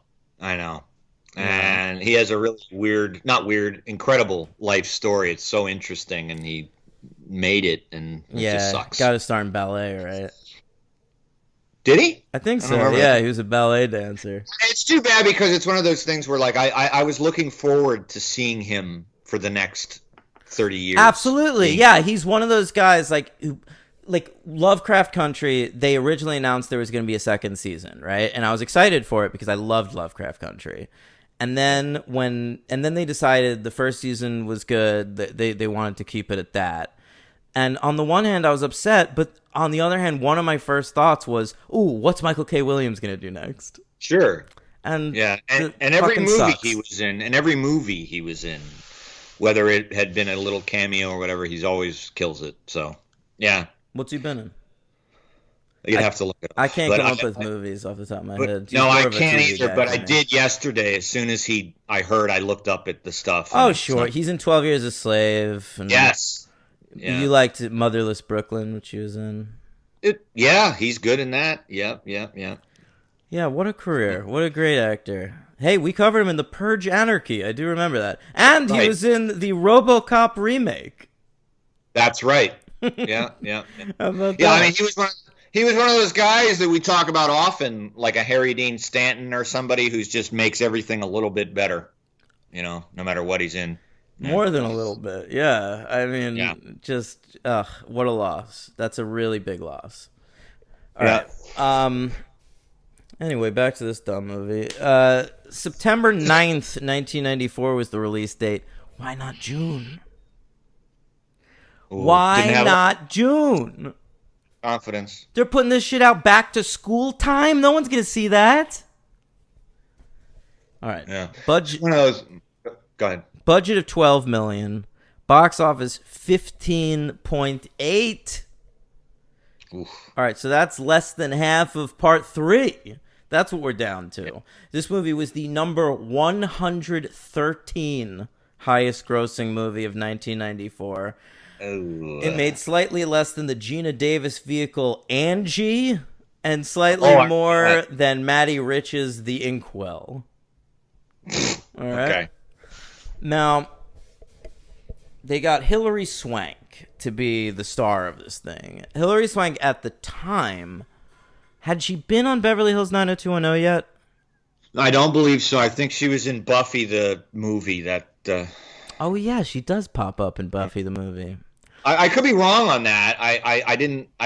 No, I think you're right. It was after this. She was like a little older, a little like hotter. She's beautiful though. I've always thought she was very beautiful. I never got the whole. I mean, how old is she in this movie? I don't want to say 20. All right. I will say she looks great in this movie, but they dress her very sexy, and there was such a disconnect for me. I just never thought the character would ever dress like that. It was a weird, awkward wardrobe. You're right. She constantly had her full midriff on display. Yeah, very strange. And then these weird jean shorts. She was this shorts. shy, angry kid who was like upset about her parents dying. She dressed like Ali Sheedy in The Breakfast Club. Yeah, exactly. That would have made more sense.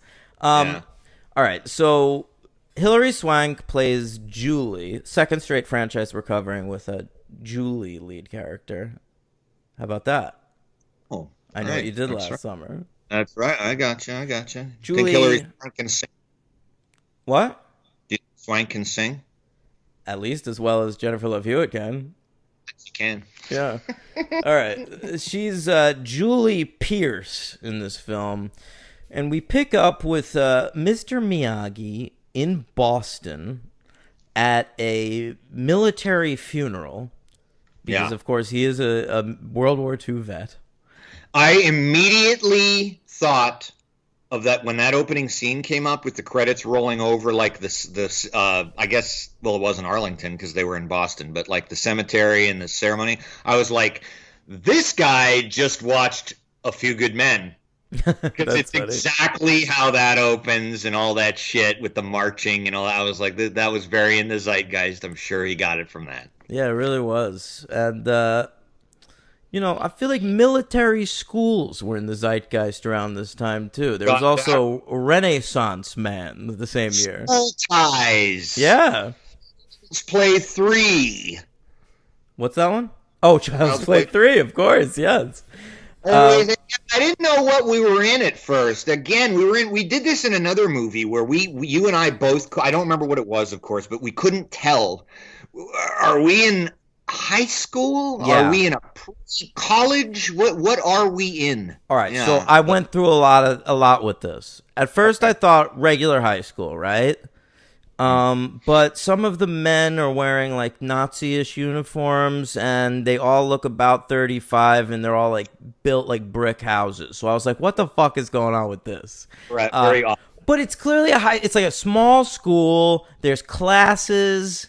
Yeah, there's normal-looking kids all over the place. Yeah. So I was confused. But then we're checking in with Michael Ironside, all right? Yeah. And he's got this one program. So my mom, I talked to my mom about this movie. She told me that it's probably an ROTC program. Oh, well done. Yeah, I think she nailed it.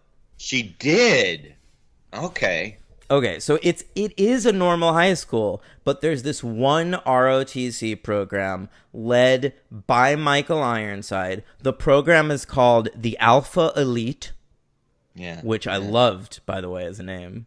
It sounds like a fucking wrestling faction. And they do military exercise, lots of push-ups. Michael Ironside pushes them around a lot, likes to espouse, kill people, use force, that kind of thing. Look, we all love Michael Ironside, but the lines of dialogue he's given are a poor man's How John dare Cruise. you? How dare you? He did have one very interesting monologue where he sort of like laid out his philosophy on the world to his students. Yeah. That I found that very compelling, where he says something like, "We used to fight wars in Nam and overseas. Now the wars in our cities, and we got to fight amongst us." It felt very MAGA. Yeah, I immediately got Republican from that, and it's 94, so it's like the Newt Gingrich revolution. So that's happening. Yeah, it's true, and it's right after the LA riots too. Yep. Mm-hmm. No, we're going. We're keeping on America's steady course of hate. Yeah, so Michael Ironside is trying to make America great again at the school, and all of the entire Alpha Elite is bullying this one girl, Julie, who just seems like a nice girl. I did not understand. I have to tell you, dude, I did not understand. This is true story. I did not understand one iota of where this. I did, and here's the thing they don't ever say in this movie, but is it a fucking horrific undercurrent of the entire movie? Go ahead. It is that Julie is a girl, and they want to rape her. Okay, yeah, because it's like Ned. By the way, the main villain in this movie's name is Ned. Yeah, hilarious. Very intimidating. He's my LVP. These scenes are horrific, and like I'm like, why did? And I'm just as a viewer, like, I'm like, what are they gonna do with her when they get her? What's the point? Because the movie's not ballsy enough to, or me. Well, they're never gonna get her, so the movie doesn't have to worry about that. Correct. So all the movie has decided that there is just a gang of big burly men that are after Julie, and they never have to explain why. But it is clearly to fucking rape her, and it's horrifying because the original Karate Kid, it's about like a little boy, like he meets these mean boys and they fight, and it's fine because they're all boys. So they do this where it's like a good idea, I think, to like have a girl Karate Kid, but then they put no other female characters in the movie. That's true. She doesn't have any girlfriends. She has no female friends. Her grandmother books out of town 5 minutes into the movie, leaving her in the watch of Miyagi. Makes no sense. It makes no fucking sense. And well, I mean, I understand why Miyagi doesn't want to be in California. He's been stuck in that fucking Miyagi's Little Trees store for the last 5 years. I honestly thought like he would, when she said what the grandma said, I thought the grandma was going to like take them. They were all going to go to California. Yeah, that's what I thought too. It's really odd. Like, oh, Mr. Miyagi told me to go to California to like chill out. They do sort of like a life swap. Yes. Yeah. Miyagi's got contacts everywhere, man. Yeah. He's got Massachusetts, California, all the good Democratic states. So Miyagi's watching her and she's getting chased by the Alpha Elite. And, they obliquely reference... So anyway, I'm so sorry. I think that these should be girls. Like, they should have an ROTC program of mean girls. Yes. You're right. It would sit better in the stomach, and it would work better as a fucking plot. Yeah, just have some fucking bitchy girls that actually know how to fight, and she has to learn karate. Yeah, make it like a Carrie scenario. And you could even keep Michael Ironside for the toxic masculinity. Absolutely, you could. You have to make it like a bad female leader. You could make it keep Although him. you fucking could if you wanted to. This movie has a female character at its center and has an utter aversion to women otherwise. Yeah, I mean, even when she goes away with Miyagi to like learn some shit, which I'm not ever quite sure she truly learned anything about karate, she goes to a male... So they go to a monastery that doesn't allow women. Right, not even like... Couldn't he take her to a convent? Yeah. Fucking bowling nuns? I mean, I don't know. All right. So, yeah, By the way, that convent's beautiful. I would totally spend time there to relax. Oh, it is beautiful. That scene where she's like walking through those like orchids or whatever, or like lilacs and picks up like a praying mantis. Yeah, where the fuck is that in Massachusetts? You and I have both been to Massachusetts. Are they in state, Massachusetts? But... I thought they like flew to like Colorado for this or something.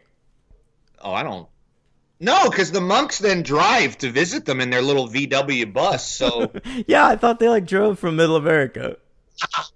Nah, if it ain't in Massachusetts, it's well. I mean, maybe it's Cape. I mean, you know what it is? It's probably Hyannisport. It's probably Martha's Vineyard. I don't know. those Martha Vineyard monks. That's where they get all the wine. Yeah. All right. So meanwhile, Julie's thing is she has a hawk with a broken wing that's at the school, like on the roof. Yeah. And I was interested. The thing I wanted to know about the hawk was she says specifically that the hawk, she found this hawk near the school and it had been shot in the wing. I forgot about that. Where is it that they fucking live where there are stray bullets hitting birds outside of schools? Not in Massachusetts. And I completely forgot during the duration of the movie that that's how the hawk was hurt. Shot? Yeah. Well, the hawk really only acted as a metaphor for well Julie. Aware. I don't know if you were able to detect that. I certainly was. But in case you weren't, the movie ends with a shot of the hawk flying free. And then Desiree comes up with, you gotta be bad, you gotta be bone, you gotta be wiser, you gotta be hard, you gotta be tough, you gotta be stronger, you gotta be cool, you gotta be calm, you gotta stay together. All I know is love will save the day. Yeah, yeah, yeah. How about that? That was Desiree with You Gotta Be. I hated that song when it came out. It was always great, and it played over the closing credits. I turned the movie off as soon as I could. Well, you were tired. I was tired, but yeah. By the way, another fun fact about that hawk. There was one shot where she was like feeding the hawk. and the hawk was like making some like noises, like bird noises. And they sounded weird to me. They did not sound like natural hawk noises. Oh, I didn't like she was remember feeding the hawk, and the hawk was going like. I was like, what the fuck was that? And then I'm watching the closing credits because I'm enjoying You Gotta Be by Desiree. Yeah. And I notice a little credit. ADR. Special hawk noises by Mr. Frank Welker. Oh my God, our old buddy. Our old friend. Frank Welker. Been with us from the beginning. Yeah. Yeah. Oh, tell the people who he is. The most credited person in IMDb history, voice actor extraordinaire. Yeah. And he just does a lot of sound effects most of the time. They could afford a hawk wrangler to train and use this hawk, but they couldn't get the trainer couldn't get the hawk to make a fucking sound. Well, maybe it just wasn't making the right stupid sound that they wanted. Yeah, they're like, you know what? Christopher Kane's behind the camera. He's like, fuck. He's like, I can't stand this fucking angel. This angel is Frank Welker still working? Yes, of course he is. I've got him on speed dial. She's got a love interest. He's in the Alpha Elite, but he's the one nice guy in the Alpha Elite. Yeah. He's played... What? He has no neck. He doesn't. He's a very burly blonde man by the name of Chris Conrad. We covered him very briefly. Oh. What did he die in? Check this out, Henry. I'm just guessing. Did he die in something we covered? Yep. Okay. Do you remember Johnny Cage is in the very beginning of Mortal Kombat Annihilation, played by a different actor than in the first one, and gets immediately killed? Vaguely, that was this guy. Holy fuck. What year was that? That was 96, 97. Okay, after this, all right. Yeah. After that, like that was a huge, great role for him. I don't think he had any lines. No, I just mean like he did something. Hey, he's still acting today. So yeah, give him. He was on that show Patriot on Amazon Prime. Hey, he was not even close to being the worst problem that this movie had. No, I kind of liked him, to be honest. Yeah, he's fine. The no neck thing is weird, but he was charming. But he did have one weird line about the hawk, which when she said that his name was Angel, he goes, "Oh, how do you know it's a girl?" And it's like, what?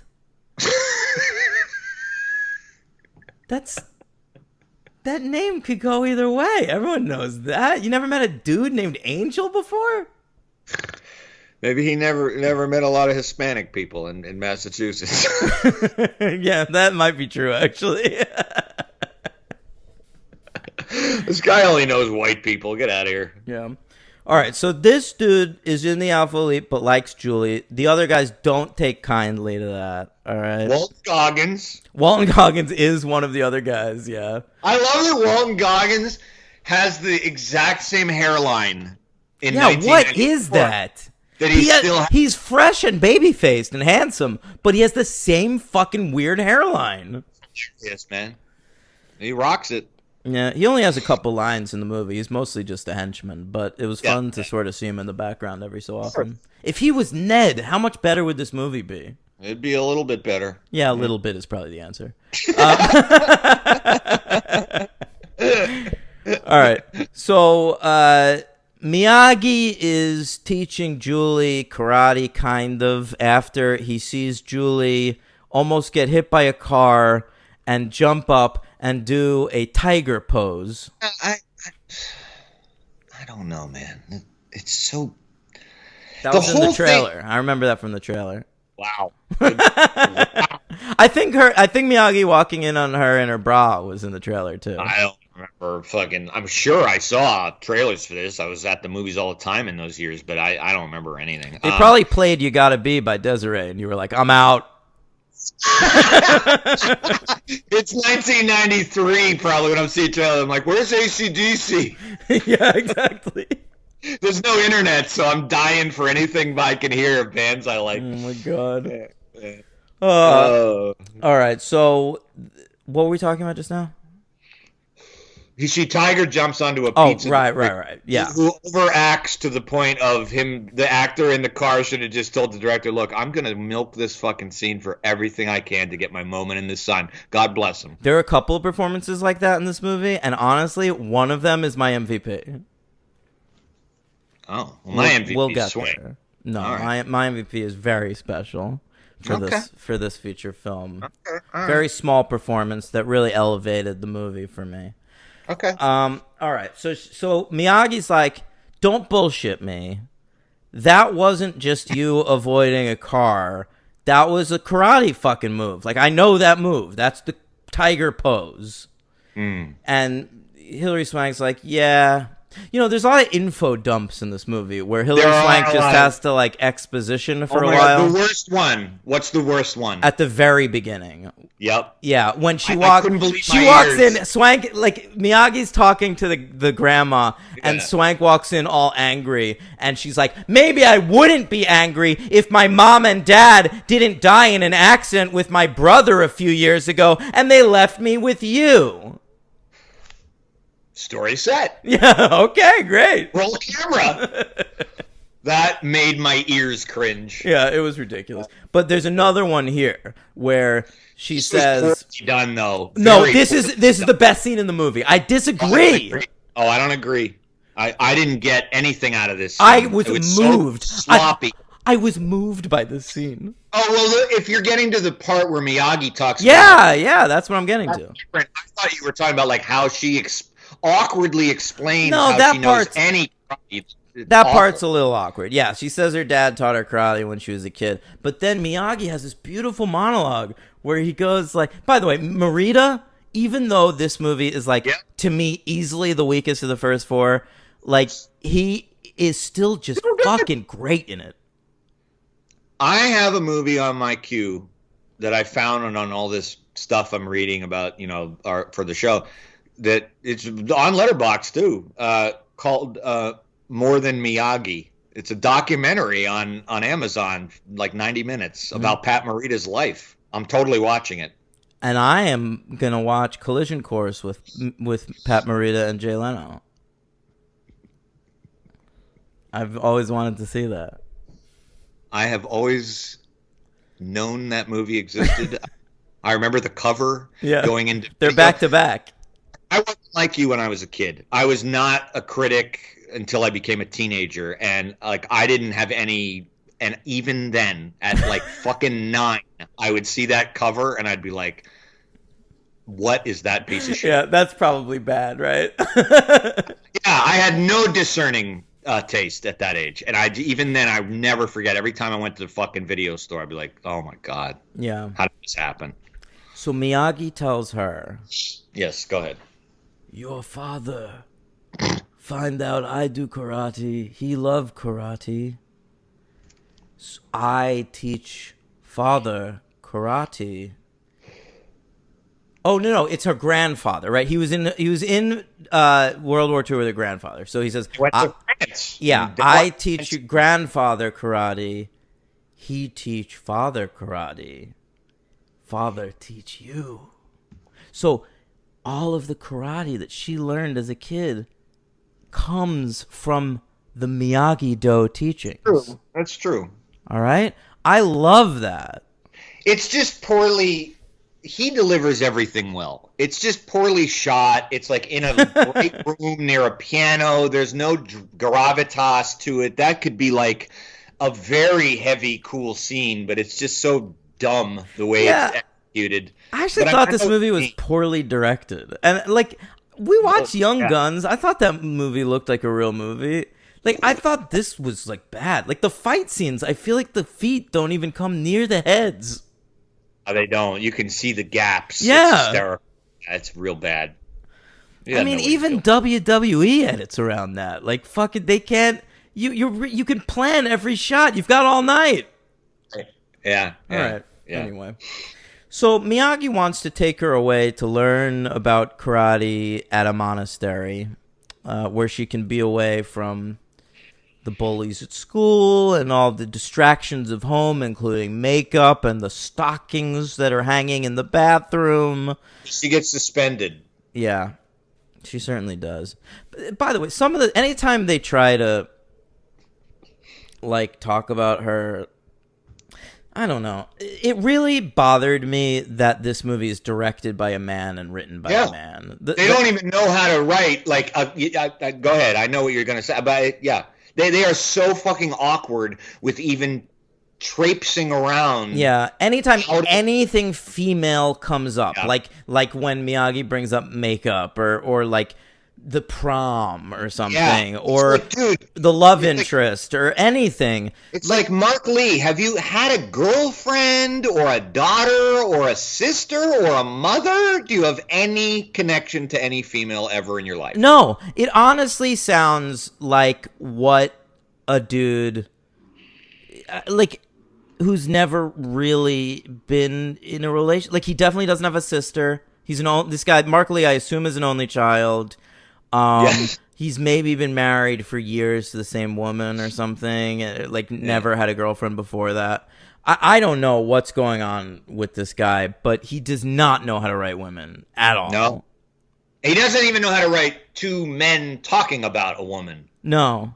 You know, there's a subreddit called Men Writing Women, and it's just, yeah, it's good. That's funny. Yeah. Anyway. So they go to the monastery. She pisses everybody off. Well, first she tells the boyfriend, the new love interest, to watch The Hawk for her. Correct. And she admits that he likes her and that they're going to miss each other, and it's very cute. All right? Yeah. And he's walking up on a train for that part, for no reason, really. But it's cinematic, I guess. All right?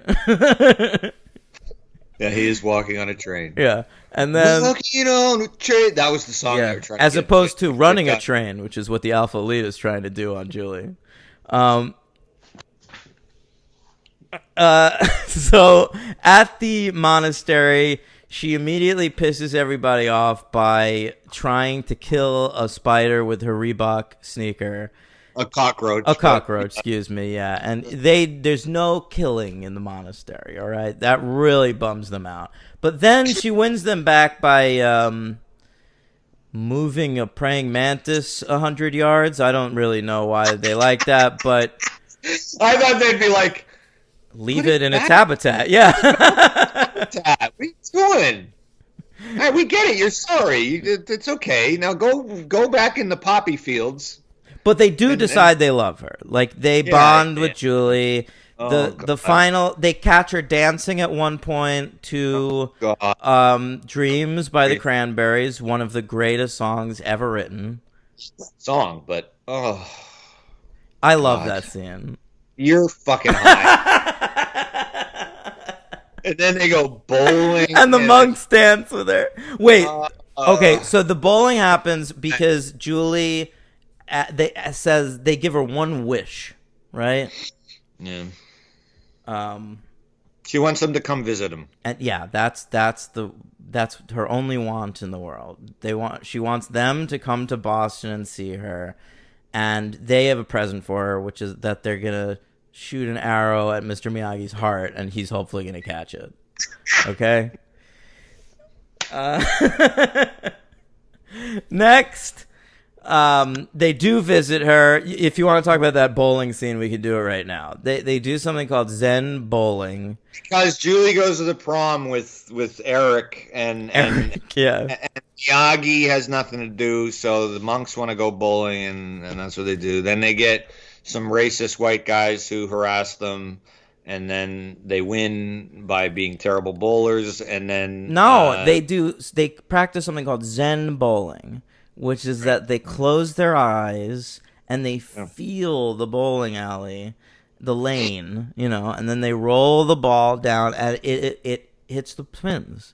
Even when that one guy gets in the gutter, it pops out of the gutter and knocks down the pins. That's. I mean, there were many scenes when this movie went full Looney Tunes. That one needed. I mean, I couldn't. Oh, okay, God. But then they made a friendly wager with the racists in the lane next to them, led by this one guy who's like this big blonde dude, right? This tall blonde asshole. All right, and they made a friendly wager, and the monks won ultimately. So he pays up, and you think that's the end of the scene, but then we keep cutting back to this bowling alley over the course of the prom, and we see them now teaching the racists Zen bowling, and they're getting along. They're loving it. They're having the greatest time in the world. They're hugging it up, and I'm loving the sequence. And I gotta say, my MVP of the movie is this blonde guy. The bowler. Check him out. He overcomes his bigoted attitudes. Yeah, right. I mean, if you watch this movie, keep an eye out for this guy. Because talk about no small parts, only small actors. This guy comes in there and tears it up for a 10-minute sequence. Yeah. All right. Well, you have to, unless you want to watch the movie in a Zen style, you can blindfold yourself for the whole film, but take your blindfold off for him. I didn't notice who the actor was, so I can't even recommend him. Yeah. Yeah. Poor. Damn it. Somebody find out who that guy is for me. All right. Well, so at the prom, erstwhile. Yeah. They're setting up the prom pretty much to be the final. There's no tournament. I remember this movie having a tournament, but I was wrong. Where are we going to do a fight? Is this going to be a street fight or something? It is. You know what? It's fucking Rocky V all over again. Yeah, it is. And at the prom, Michael Ironside decides the best way to sabotage Eric and Julie's time is to have his three of his henchmen fucking bungee jump off the rails. It's not his idea. I think it's Ned's idea because he says Dugan said it'd be cool. All right? So they bungee jump off the ceiling of the roof, and one of them goes through some sort of a wooden structure of a house. Breaks his shoulder. And, Eric is like, what the fuck, man? And by this point, he's like quit, right? Yeah. Oh, yeah. All right, so that was weird. I remember that being in the trailer, too, and thinking like, oh, this movie's going to have fucking ninjas coming from the ceiling of a high school? That's awesome. Yeah. And then it's really nothing. So they exit the prom, and then why does Ned come to the house and bashes Eric's windows in? Do they get a punch in at Ned at the prom or something, or is Ned just still after them for no reason? He's just still pissed. I do think that Eric, they have like a pushing match or something, and then Ned follows them home. It's actually a great shot. They're like talking in the foreground in the car, and you see the car appear in the background. It's actually well done. And he's got this big like Range Rover, like it looks like fucking asshole car. And he comes and knocks the windshield out of Eric's car with a baseball bat. Yeah, man. And then like kicks the shit out of Eric, and then he's like, "Meet me at the docks." Yeah, the whole movie, we were talking earlier about the nebulous, not so nebulous nature of what they want to do to Julie. But the other nebulous thing is like Michael Ironside, all the way to the very end of the movie. It's like he wants these guys of his to murder. Yeah. Like it's not just beat. He keeps saying when they're fighting, finish him off. And I'm like, what does that mean? Does that mean murder? I did the same thing. And I was like, obviously it does. I mean, what else could it mean?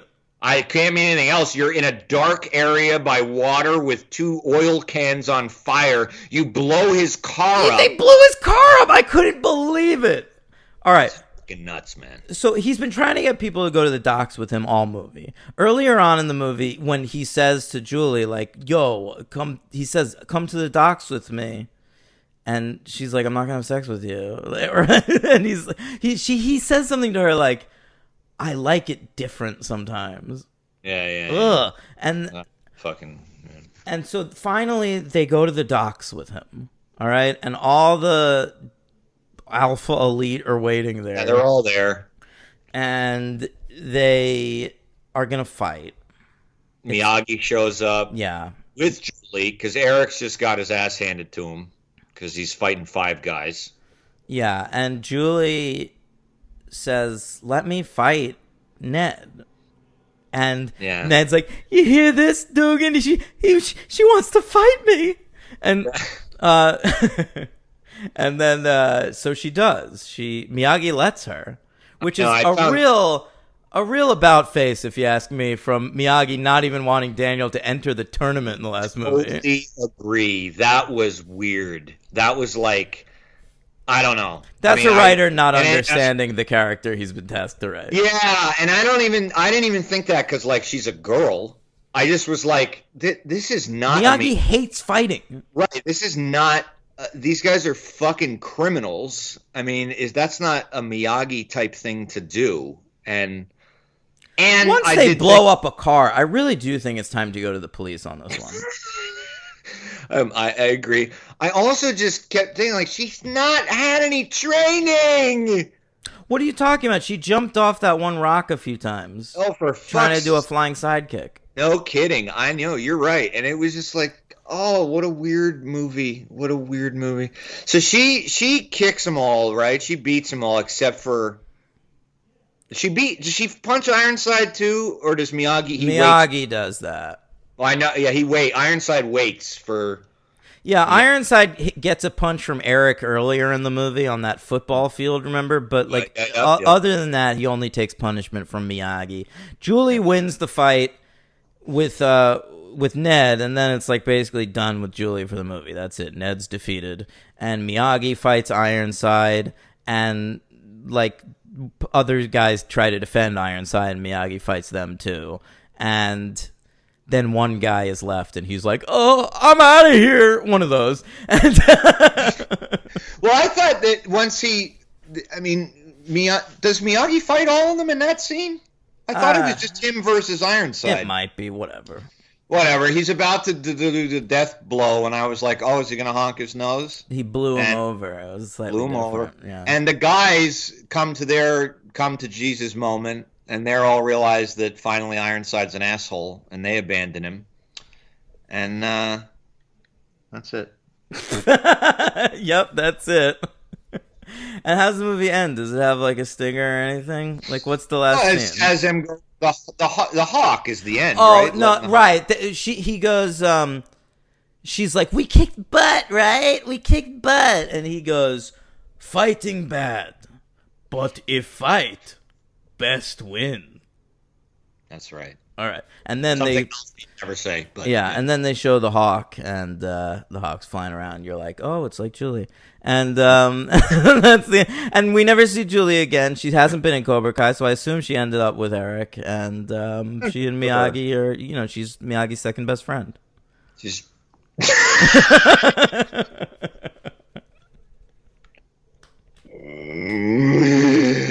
She doesn't have the dignity of being his best friend. Eric's her best friend. All right. What? No, Daniel is Miyagi's best friend. But Eric is Julie's best friend. But Julie and Miyagi are second best friends of each other. Yeah, right. Yeah, right. That's how it's going. And I assume the grandma disappeared off the face of the planet, used this opportunity to disguise herself and put herself in witness protection. Yeah, this movie sucked, man. I mean, she definitely doesn't want to come home now. Like, she had like an angry brat before, but now she's got some weird karate girl living in her house. A lot has happened since she's been in California forever. Yeah. Delightful stuff. I enjoyed the movie. What do you give it? You did not enjoy the movie. I did. I mean, I want to give this movie... I just didn't hate it. So I'm reserving a 1. I'm going to give it 2. I agree. It is a 2.